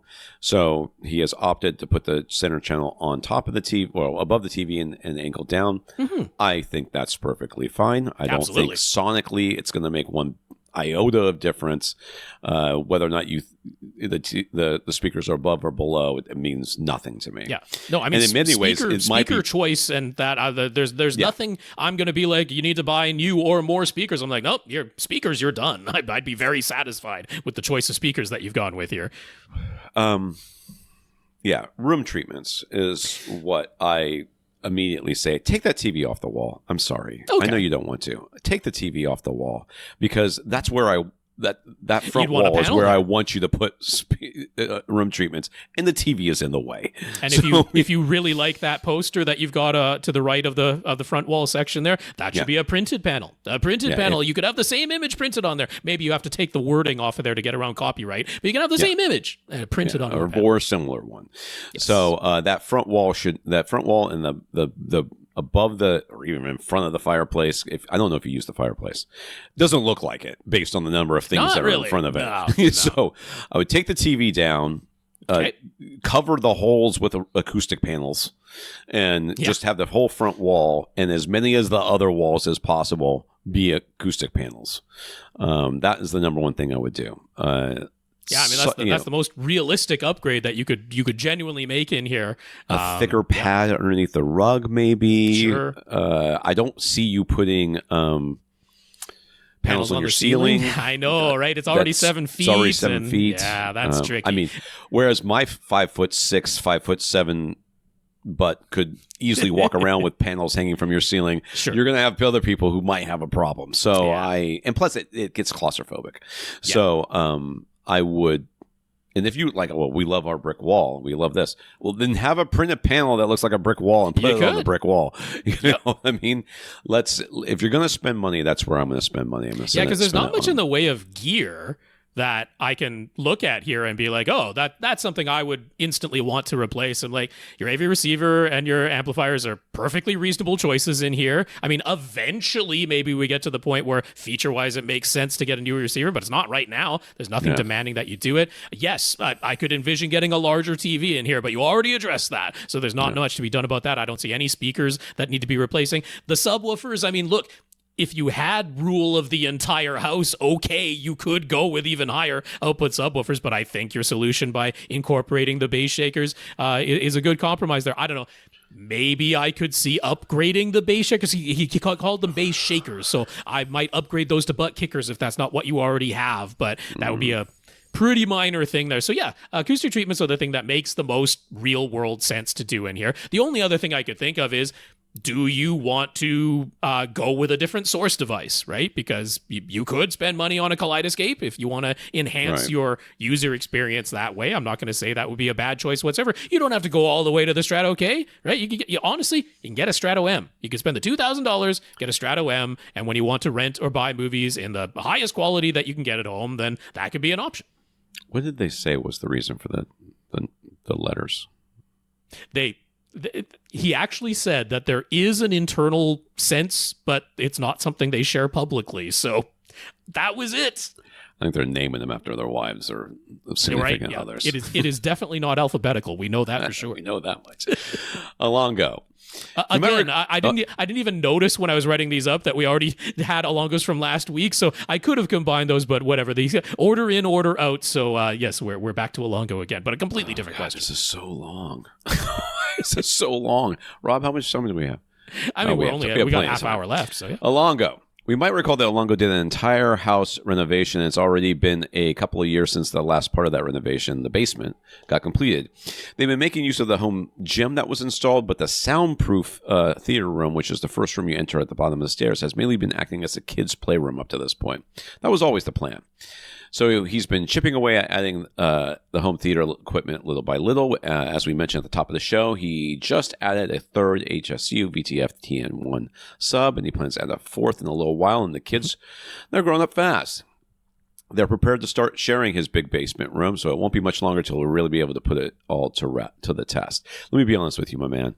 Those kids grow up way faster than you think they're going to, and they are very quickly going to be much more interested in staring at their phones and being in their rooms than they are being down here with you. So, yes, you have done – this is the perfect solution. So – he put soundproof in quotation marks before because until very recently, he was never able to truly test whether all of the planning and construction efforts had truly delivered the anticipated results. He is relieved and happy to report that it seems to function very well. From the planning phase to final construction, a few compromises were utterly necessary in order to keep the space usable and aesthetically pleasing. He tends to be a bit of a perfectionist, so it was difficult for him to accept these compromises, but he's learned how perfection is definitely the enemy of genuinely good enough, and there are times when the additional financial cost and time expense only results in diminishing returns. So, it should be the tagline of our podcast. Is like, we fight diminishing returns every day.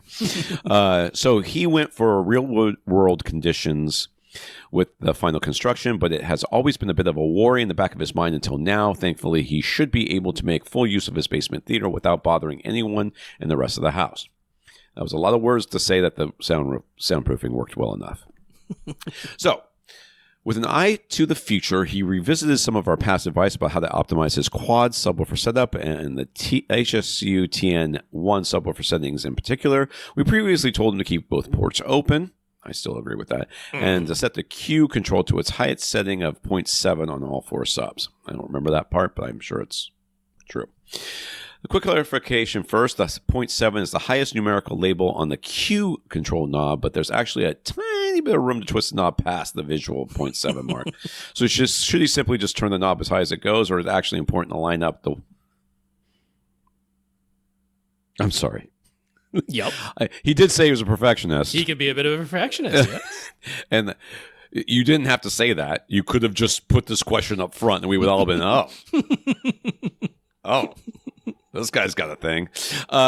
So it's actually important to line up the white lines on the knob at the back panel so they are exactly set to 0.7, or should you turn it past 0.7? Just turn it all the way up. Just turn it all the way up, and the crossover frequency knob, which he's showing in the image, he turned that all the way up as well. That is correct. Both of those knobs, you just turn them as far clockwise as they go, and you're done. Yes, that is the easy sample there. That is... it's not an unreasonable question. It really isn't. I appreciate it. Let me just say that, so that me laughing about it is because this is something I would absolutely think. Yep. And then probably not ask the question because I was going, whatever. It's a good question. Matter. There's somebody else out there, I guarantee, who is wondering the same thing. Who's now going to the back of their subwoofer and turning that knob up a little bit more. They didn't want to ask or whatever. I'm like, nope, that is what you should ask. We like perfectly reasonable question. Yes. Second, could we please revisit the max output mode versus the max extension mode discussion? Because he read Audioholic's review of the TN1, and when he reads their final recommendations, but then also looks at their measurement graphs, he's left a little bit confused. He'd like to clearly understand exactly what the situation is going to be for him. Mm-hmm. First, Audioholics printed what seemed to be rather contradicting statements. Even in large rooms, this is a quote, even in large rooms, users will get serious output below 20 hertz. I do recommend using it as a max extension mode. In large rooms, it will play louder and stay cleaner at higher output levels, end quote. But then, this is another quote, I would advise users who are looking for maximum dynamic range to run it in max output mode with both ports open. That still gives plenty of deep bass extension, and users will get still gives plenty of deep bass extension, and users will still get a strong in-room response below 20 hertz, but with more thump and clean output. Max extension mode with one port sealed would be my choice for a smaller room or multi-subwoofer systems, end quote. So is one of those just a typo? I don't know.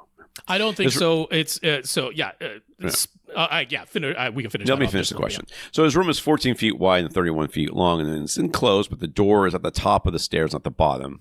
Not that matters, but it does matter a little bit for volume of air. We previously said to run all 4 subs in max output mode with both ports open. How does that jibe with Audioholic's advice? So when you plug these ports, or even just one of them, you're limiting the amount of sound that's coming out of the ports, right? You're sealing the sub in some way, either all the way by plugging all the ports, or partially by not plugging the ports. What you get with that is what did they call it? They call it when you plug the ports. They call it max extension mode. Yeah, extension. I mean, what's at play here is the tuning of the port. The tuning of the port is determined by the ratio of the diameter of the opening to the port to the length of the port. Now, whether you plug one of the ports or leave both ports open, the length of the port remains the same. The lengths of the tubes inside have not changed. But by plugging one of the ports, you have effectively reduced the diameter of the ports, because the two ports work together as if it just had their combined diameter, but that same length. So when you have what would that be, like so the diameter is smaller, but the length is the same, versus the diameter is larger, but the length is the same. So whatever the correct wording is for how that ratio works out, the tuning of the port goes lower when you've got like a smaller opening versus length. So that's why you plug the one. But naturally, that also means there is just a little bit less output coming out of there because there's just a smaller opening. And it means that the distortion rises a little bit because you've got a smaller opening. So you're trading off what that port tuning is. So where that quote came from, it's in the larger context of everything that's going on. That particular reviewer at Audioholics does believe that there's a benefit to having below 20 hertz output from your subwoofers. Which we do not. That's where all of it comes from. Because what he's saying is, if you care about 16 hertz more than, well, not more, but just as much as you care about 60 hertz, then the max extension mode gets you, even in a large room, regardless of the room size, the max extension mode gets you that little bit more output at 16 hertz, which you literally cannot hear, and it is arguable whether you can feel. It is possible that you are vibrating some part of your house that isn't vibrating as much when there isn't as much playing at 16 hertz. That's not actually sound. I mean, it's sound, but it's not sound associated with the movie or content that you're watching. We have never cared about that, and we do agree with the statement that, hey, you're in a large room, and you legitimately are. And if you want the most headroom and the most tactile sensation and the most bass you can actually objectively hear and perceive, then keep it in max output mode. So there's actually no disagreement there. Just remember, a sealed sub in general will play, won't have as much headroom, right? Won't be as loud. Can't get as loud, but will fall off quicker. Like less steeply. It'll roll off more gradually. Yeah. So that's why some people like those things, right? Because they're trying to see that line go further. Whereas we care more about having the headroom and then getting to 20 hertz. Anything below 20 hertz, you cannot hear. You cannot feel it. You can't do anything with it for the most part. I mean, unless it's insanely loud, which if it were, then you have bigger problems. There will be so much other things making noise in your room. And I will continue to go back to my article where I talk about infrasonic bass. Yes. And how it doesn't matter, because we talked about this on the podcast. The whole thing about the elephants, they were researchers. There's people who live alongside them, did not know that they were talking to each other over great distances using sounds that were below 20 hertz. And they were standing directly next to them as they were making these sounds and had no idea. And it was loud. And it's not soft. It was loud. Not infrasonic noises those elephants were making. Yeah.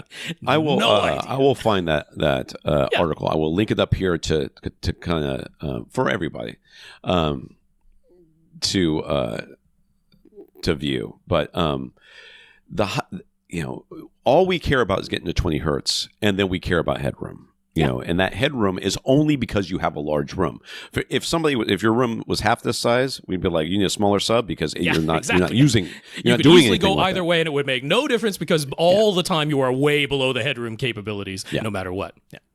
So he asks, can we examine Audioholic's measurements graph and help explain them to him? The CA2010 charts seem to be simple enough to grasp. Those are very short burst tones at specific frequencies, limited by either sheer output capability or the certain threshold of distortion. So we see a graph here. There's one port open, 2 ports. Is there only 2 ports in this thing? I'm guessing there's only 2 ports in this thing. The maximum is 2 ports, yes. So one port opens, that means one port is plugged. And you see the under 1 port versus 2 ports, you see a SPL, which is how loud it got at specific frequencies before, I guess, it stopped getting any more loud. And then what the harmonic distortion was is it at that frequency, at that volume? It's at that frequency. So there is a limit in the CEA 2010. So once you get to a certain total harmonic distortion plus noise, it might be possible that the sub could technically play even louder, but it's doing with so much noise that you're not allowed to chart that as a reasonable result. Looks like about 20. It's right around 20%. Yeah.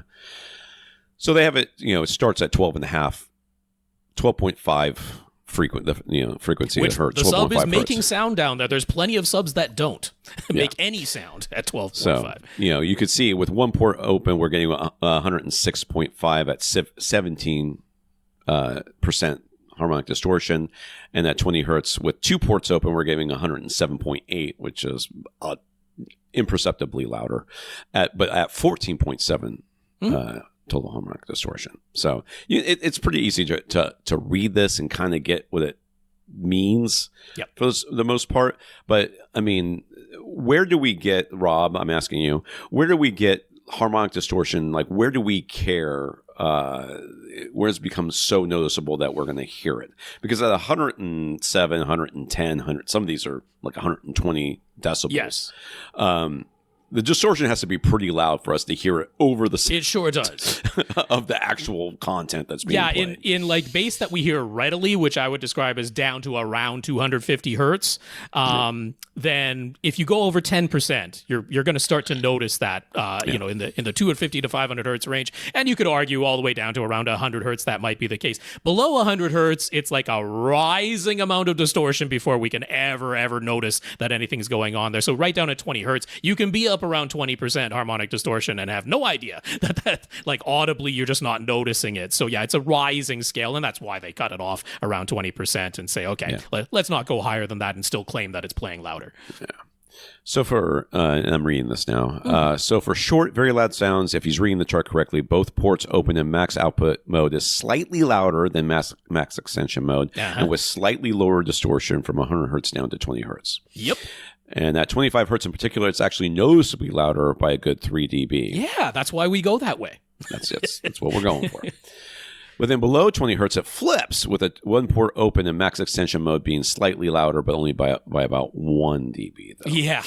Yeah. So that's, if you look at the next graph, which Rob is going to put up here, you'll see that the one port open goes lower and starts to roll off, whereas the 2 ports open, when it hits that, what is that, 25-ish, it starts to fall a lot faster, but it's only down, like at 20 hertz, it's only down like maybe 4 dB. Well, and this is what he wants to ask, because so the main thing is he's looking at the CEA 2010 burst chart, and he's like, wait, that says 20 hertz with 2 ports open is louder by 1 decibel, but louder than the 1 port open max extension mode. And yet we look at the frequency response graph, and that's not the case. What's going on? How come the 2 ports open is quieter in this graph at 20 hertz than the max extension, even though overall the 2 ports open is a little bit louder than the max extension mode? And so, that is the difference between a momentary, very fast little burst of a sound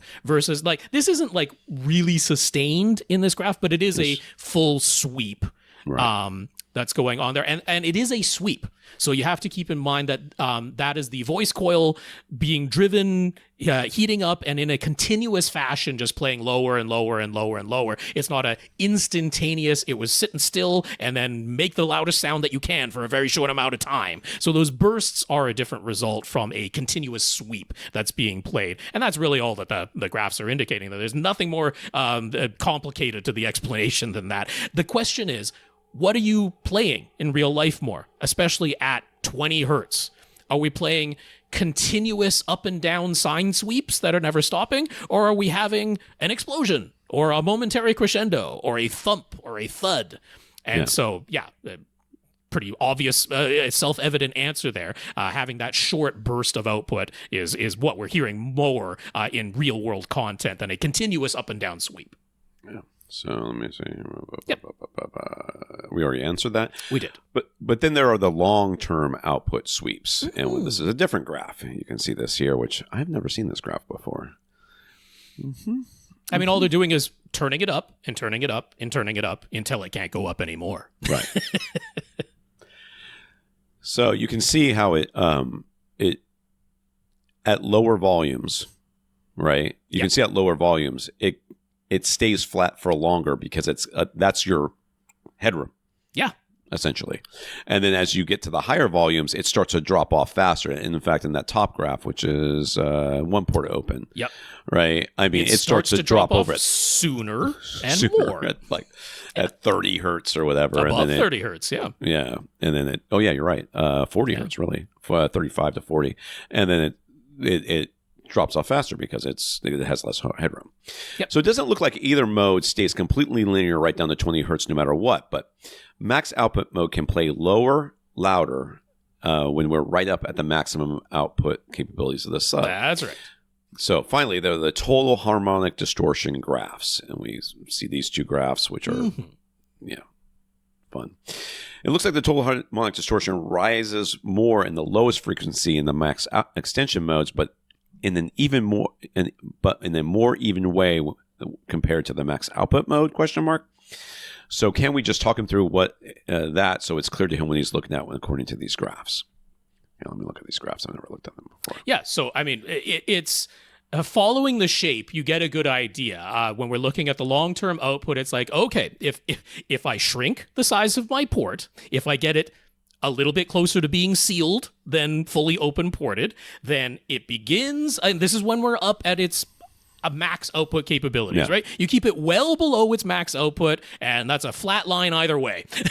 But you start getting close to its max output, which is only going to happen in a very large room, and it begins to roll off a little bit higher in frequency, and it does so kind of gradually, whereas both ports open, it begins to roll off a little bit lower, and it can be a bit louder all the way down there, but then it rolls off more steeply. And we see a similar thing in the distortion. The distortion begins to rise earlier, but in a smooth and gradual fashion when you're closer to a sealed response, versus that distortion stays nice and low all the way down to the tuning of that port, and then all of a sudden it jumps up.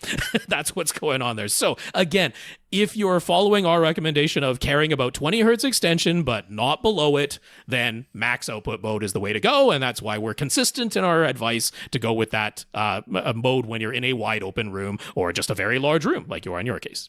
Yeah. Nothing more and you can look at some of these graphs and you're like, you see like at around 95 dB with two ports open, you know, there is a basically straight line. It starts to fall off a little bit at like 22. Yes. It's where it starts to get kind of bad. And you're like, oh, okay. But you can see that there's headroom above that. That's right. And if you were to experience this, what would you do? Well, you would goose the 20 hertz per, 20, you can add a 20, little 21, EQ there, 22. because there's headroom to spare. There's headroom to spare. You can goose that up so that it'll be nice and flat all the way across. That's right. What you don't want to see is it, at whatever volume you're choosing, there not be anything above that. Because running out of headroom. You can't EQ it up. That's right. So that's when we talk about matching your room to your subwoofer. What we're trying to do is make sure that you have enough headroom so that you can get that flat line, or maybe even a rise to your bass, which is what a lot of people want. Yeah. Right? With the subwoofer that you've chosen. Whereas if you buy too much subwoofer, you have so much headroom that it's never even getting close to what it can actually, to that line. You kind of want to marry those or match those up pretty well. Bill, Bill is back with a setup that unfortunately got fried due to a nearby lightning strike. Yes, I remember this. We mentioned insurance covering the damaged gear last week, but he needed to clarify there is, of course, a deductible, and there always is. And given the figures, he decided it isn't worth making the claim for his home theater electronics. Welcome to America. Yeah. You have insurance, but it doesn't make sense to use it unless you almost are going to die. Right. Or your entire house gets flooded. I wonder what that feels like. But since he's going to be out of pocket for those now, he definitely needs to keep the prices under control. He went ahead and got the 65-inch TCL QM6K we recommended last week. Costco had a very similar price to Best Buy, so it was just a little over $500. But Costco provides a longer warranty at no extra charge, so we bought from them. And that's one item off the list because it's so easy to buy TVs because everybody understands them. That's right. Welcome to the rest of it. So as he mentioned last week, his TiVo fried, and they're strictly an over-the-air household for TV viewing. They don't watch a ton, maybe a couple hours a week. He knows we've pointed to ZapperBox in the past as a preferred over-the-air DVR solution, but the price is a little bit high compared to TiVo. It's not. What do we think about going with Tableau instead? I don't know what Tableau is. Yeah, so Tableau is a network attached. So the antenna goes into the Tableau device connects to your network, and then you just have an app that works on essentially any smart TV or streaming device, and that's the way you watch it. But it is basically is not literally limited to ATSC 1.0, but it is limited to 1080p, and it does not decode the like DRM encoded ATSC 3.0 next gen TV channel. So that's why when I'm making a general recommendation, I suggest the Zapper box, because the Zapper box is a standalone box. It does not relying on network or apps, and it does decode the encrypted channels of ATSC 3.0 next gen TV. So if you want all the things that over-the-air TV can do, then the Zapper box is pretty much the only game in town that supports everything. But you are coming from a setup where you didn't have the ATSC 3.0 anyway. So if you're fine with just like continuing on with basically ATSC 1.0 with 1080p, then yeah, the Tableau is absolutely fine because you don't have to pay the subscription price. It's perfectly functional without the optional subscription. And you obviously have a smart TV and a streaming device that you can load the app onto, and you're not particularly worried about having the absolute maximum features that you could possibly get from over the air. So I think that makes perfectly reasonable sense to go with the Tableau in your situation. Yeah, the dual tuner with storage, which is the DVR, is the 512 gigabytes is sold out, and the 128 is like $320. So that's the Zapper box, yeah. Whereas the Tableau's $99. Yeah.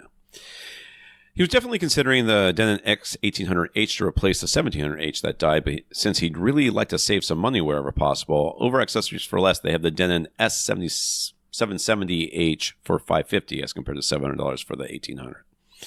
And they have the Onkyo NR6050 for $450. Would we give a thumbs up to saving some money with either of these? And since he was researching this on his own, do we ever use zkelectronics.com? Are their comparisons reliable or something to be avoided? I feel like we have used ZK I have before. Referenced them directly on the podcast, and I absolutely give ZK Electronics a thumbs up. I've been very impressed by the accuracy of their comparisons for televisions and AV receivers. Yes, absolutely. Yeah. No, but I mean, it's a good question because... Oh, right, because this is the place that has receivers, TVs, cameras, and espresso machines for some reason. I remember clearly that. A pet project of theirs over there at ZK Electronics. But yes, I mean, it's a very reasonable question because there's so much garbage on the internet these days, and it's so easy to create a website that purports to do comparisons that are completely unreliable data. No, I give a big thumbs up to ZK Electronics. That's a great place to research. So as far as the question of which AV receiver to get, I mean, it really is a question of which features do you want, because the NR6050 from Onkyo, I mean, it can do all the basics that you needed to do in a 5.1 setup. That's not really the issue, but it does have AccuEQ. I would much rather never touch that. I think AccuEQ is downright bad. So if you don't want any room correction whatsoever, then okay. But if you want any of the features of Odyssey, any of the basic features, the difference between the S770H and the X1800H is the S770H has basic mult EQ. It's not the ancient 2 EQ that was pretty bad. It is basic mult EQ, whereas the X1800H has mult EQ XT. Not XT32, but it has mult EQ XT. XT. And then the X1800H has Zone 2 features that the S770H does not, but that is beside the point. So, like, we're talking, $150 for some more fur filters, basically. For some additional fur filters.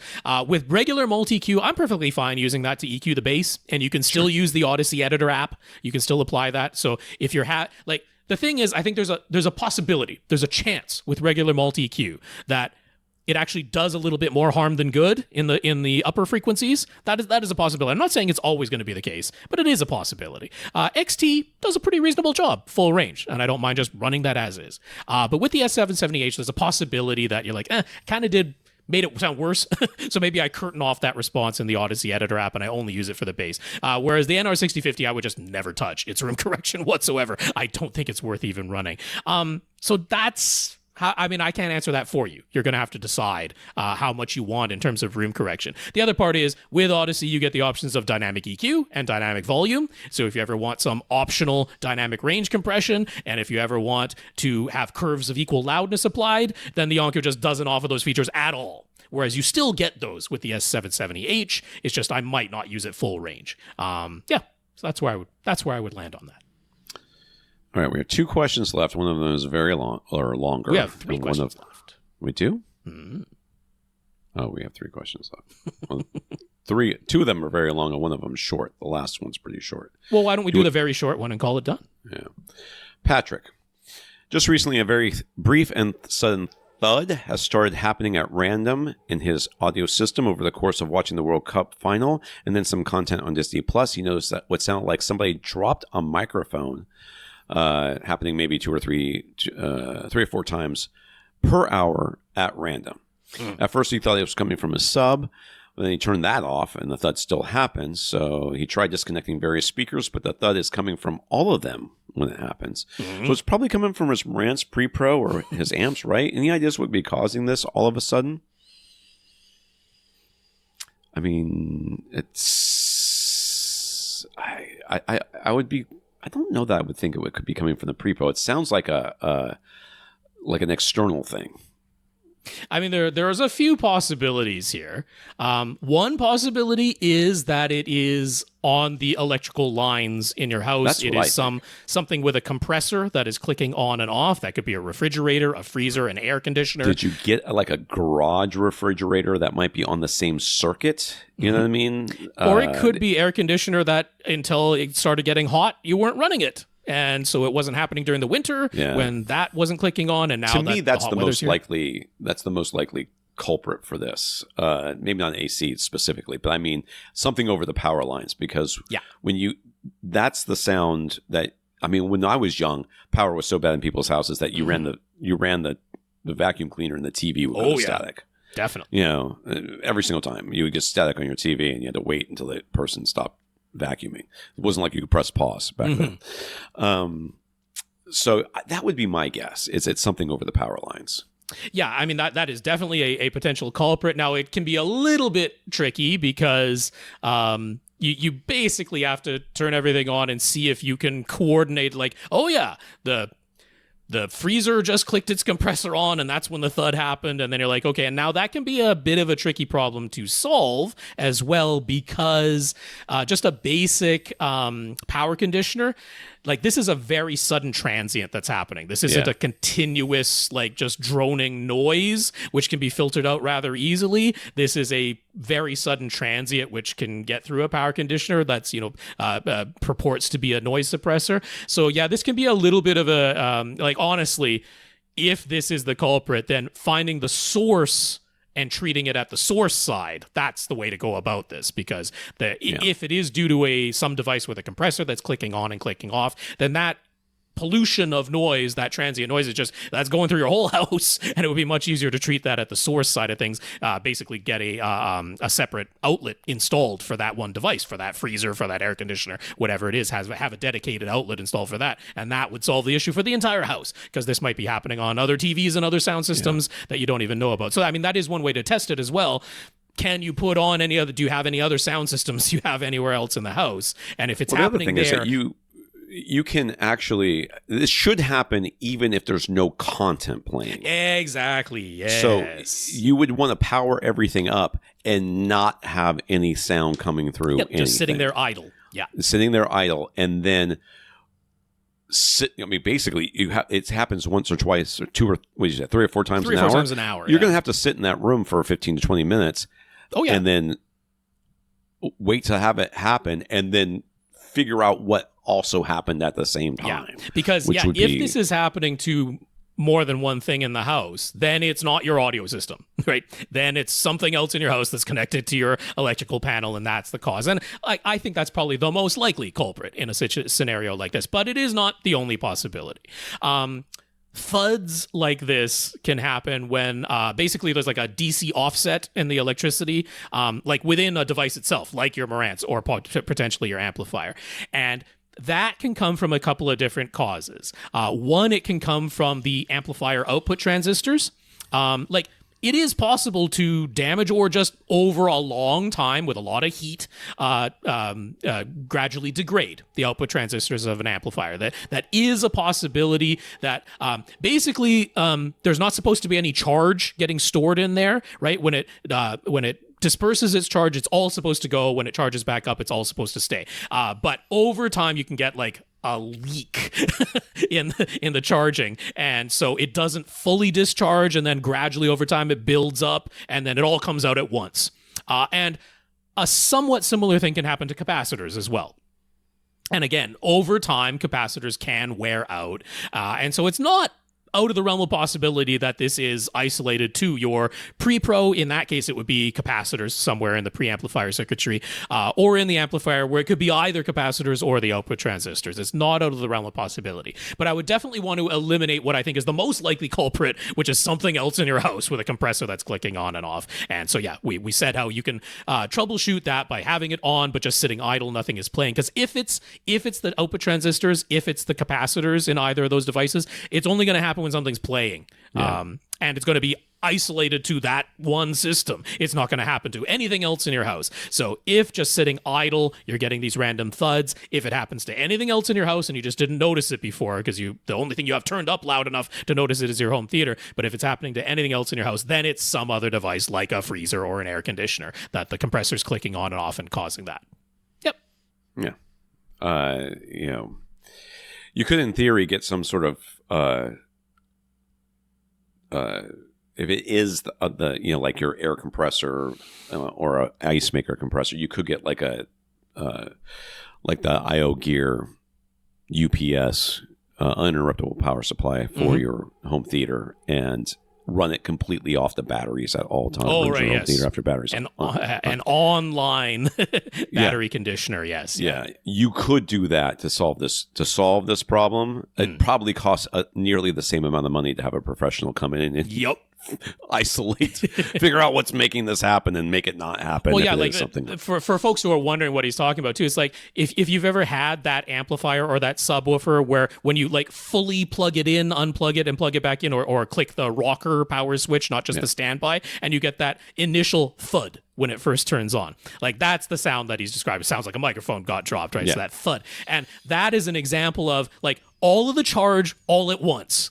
And it just happens once. It doesn't continuously happen, but that's an example of that. And that's why some things have like a soft start circuitry where it chokes it when you first turn it on so that it powers up gradually rather than all the power flowed in instantaneously and you get a thump from your speaker. So the same thing with receivers and amplifiers and stuff like that. You know. So the same thing you would can turn your happen. system on and your speakers would make a noise and people would freak out. Yeah, it can happen unintentionally. It's not supposed to be happening when capacitors or output transistors do begin to wear out. And like I say, they're not actually dispersing all the power when they should. So you get this residual charge that builds up and then it all comes out at once. So the same thing can happen. It's not out of the realm of possibility. It's not actually that difficult to repair for any electronic shop to do because replacing a capacitor, if that's the problem, replacing an output transistor, if that's the problem, it's not the most difficult repair to be done. So there's a fix for you no matter what the case is. But we can do the troubleshooting first to figure out if it's inside your audio equipment or if it's just something else plugged in your house. That's right. All right, who do we have left? We have Martin and Michael on the list, and we did get a long email from Daz, but it wasn't really a question. So I think that's one maybe, Tom, you could look at, because he mostly just wanted to commiserate with you about kids growing up and cycling. So it didn't really seem to be a home theater-related question at all. Maybe I'll have a special guest on the podcast, and we'll talk about cycling. Right. Because believe me, I have a few words. All right, I want to thank our listeners of the week. I want to thank Steve and Dan for going to avrant.com and clicking on the Buy Us a Cup of Coffee link and sending us a PayPal donation, along with our 120 patrons over at patreon.com. Yes, thank you, Stephen, and thank you, Dan, for those PayPal donations. Really appreciate those. And patreon.com/AVRant podcast is where you can go to sign up to make an automatic monthly donation. So big thanks to our 120 patrons over there. We thank Ilango for talking us up to HSU when he bought his new subwoofer, and we also thanked him by answering 2 of his questions on the same podcast. Yes, that's right. You're so lucky. I didn't even notice what was going on typing things up from last week and this week. But thank you, Ilango, for talking us up to HSU. We also got notes of gratitude from Steve, Bill, Martin, and Karl. Thank you for thanking us. That's right. I'll say the names one more time. We got Steve, Bill, Martin, and Karl. Thank you very much for the notes of gratitude and encouragement. We really appreciate them. And a big thank you to everybody who continues to listen and send in your questions. If you have any questions, all you have to do is ask, and we'll answer them here on the podcast. You ask by emailing us at question@avrant.com. For AVRant, I'm Tom Andry. And I'm Rob H. Now go out and listen to something.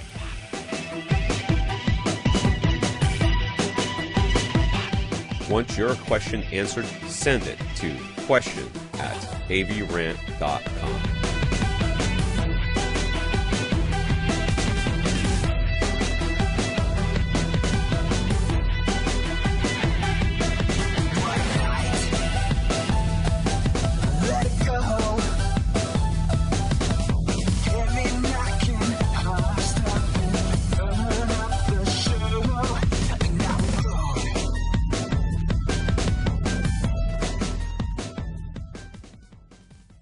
This is AVRant. Now go out and listen to something.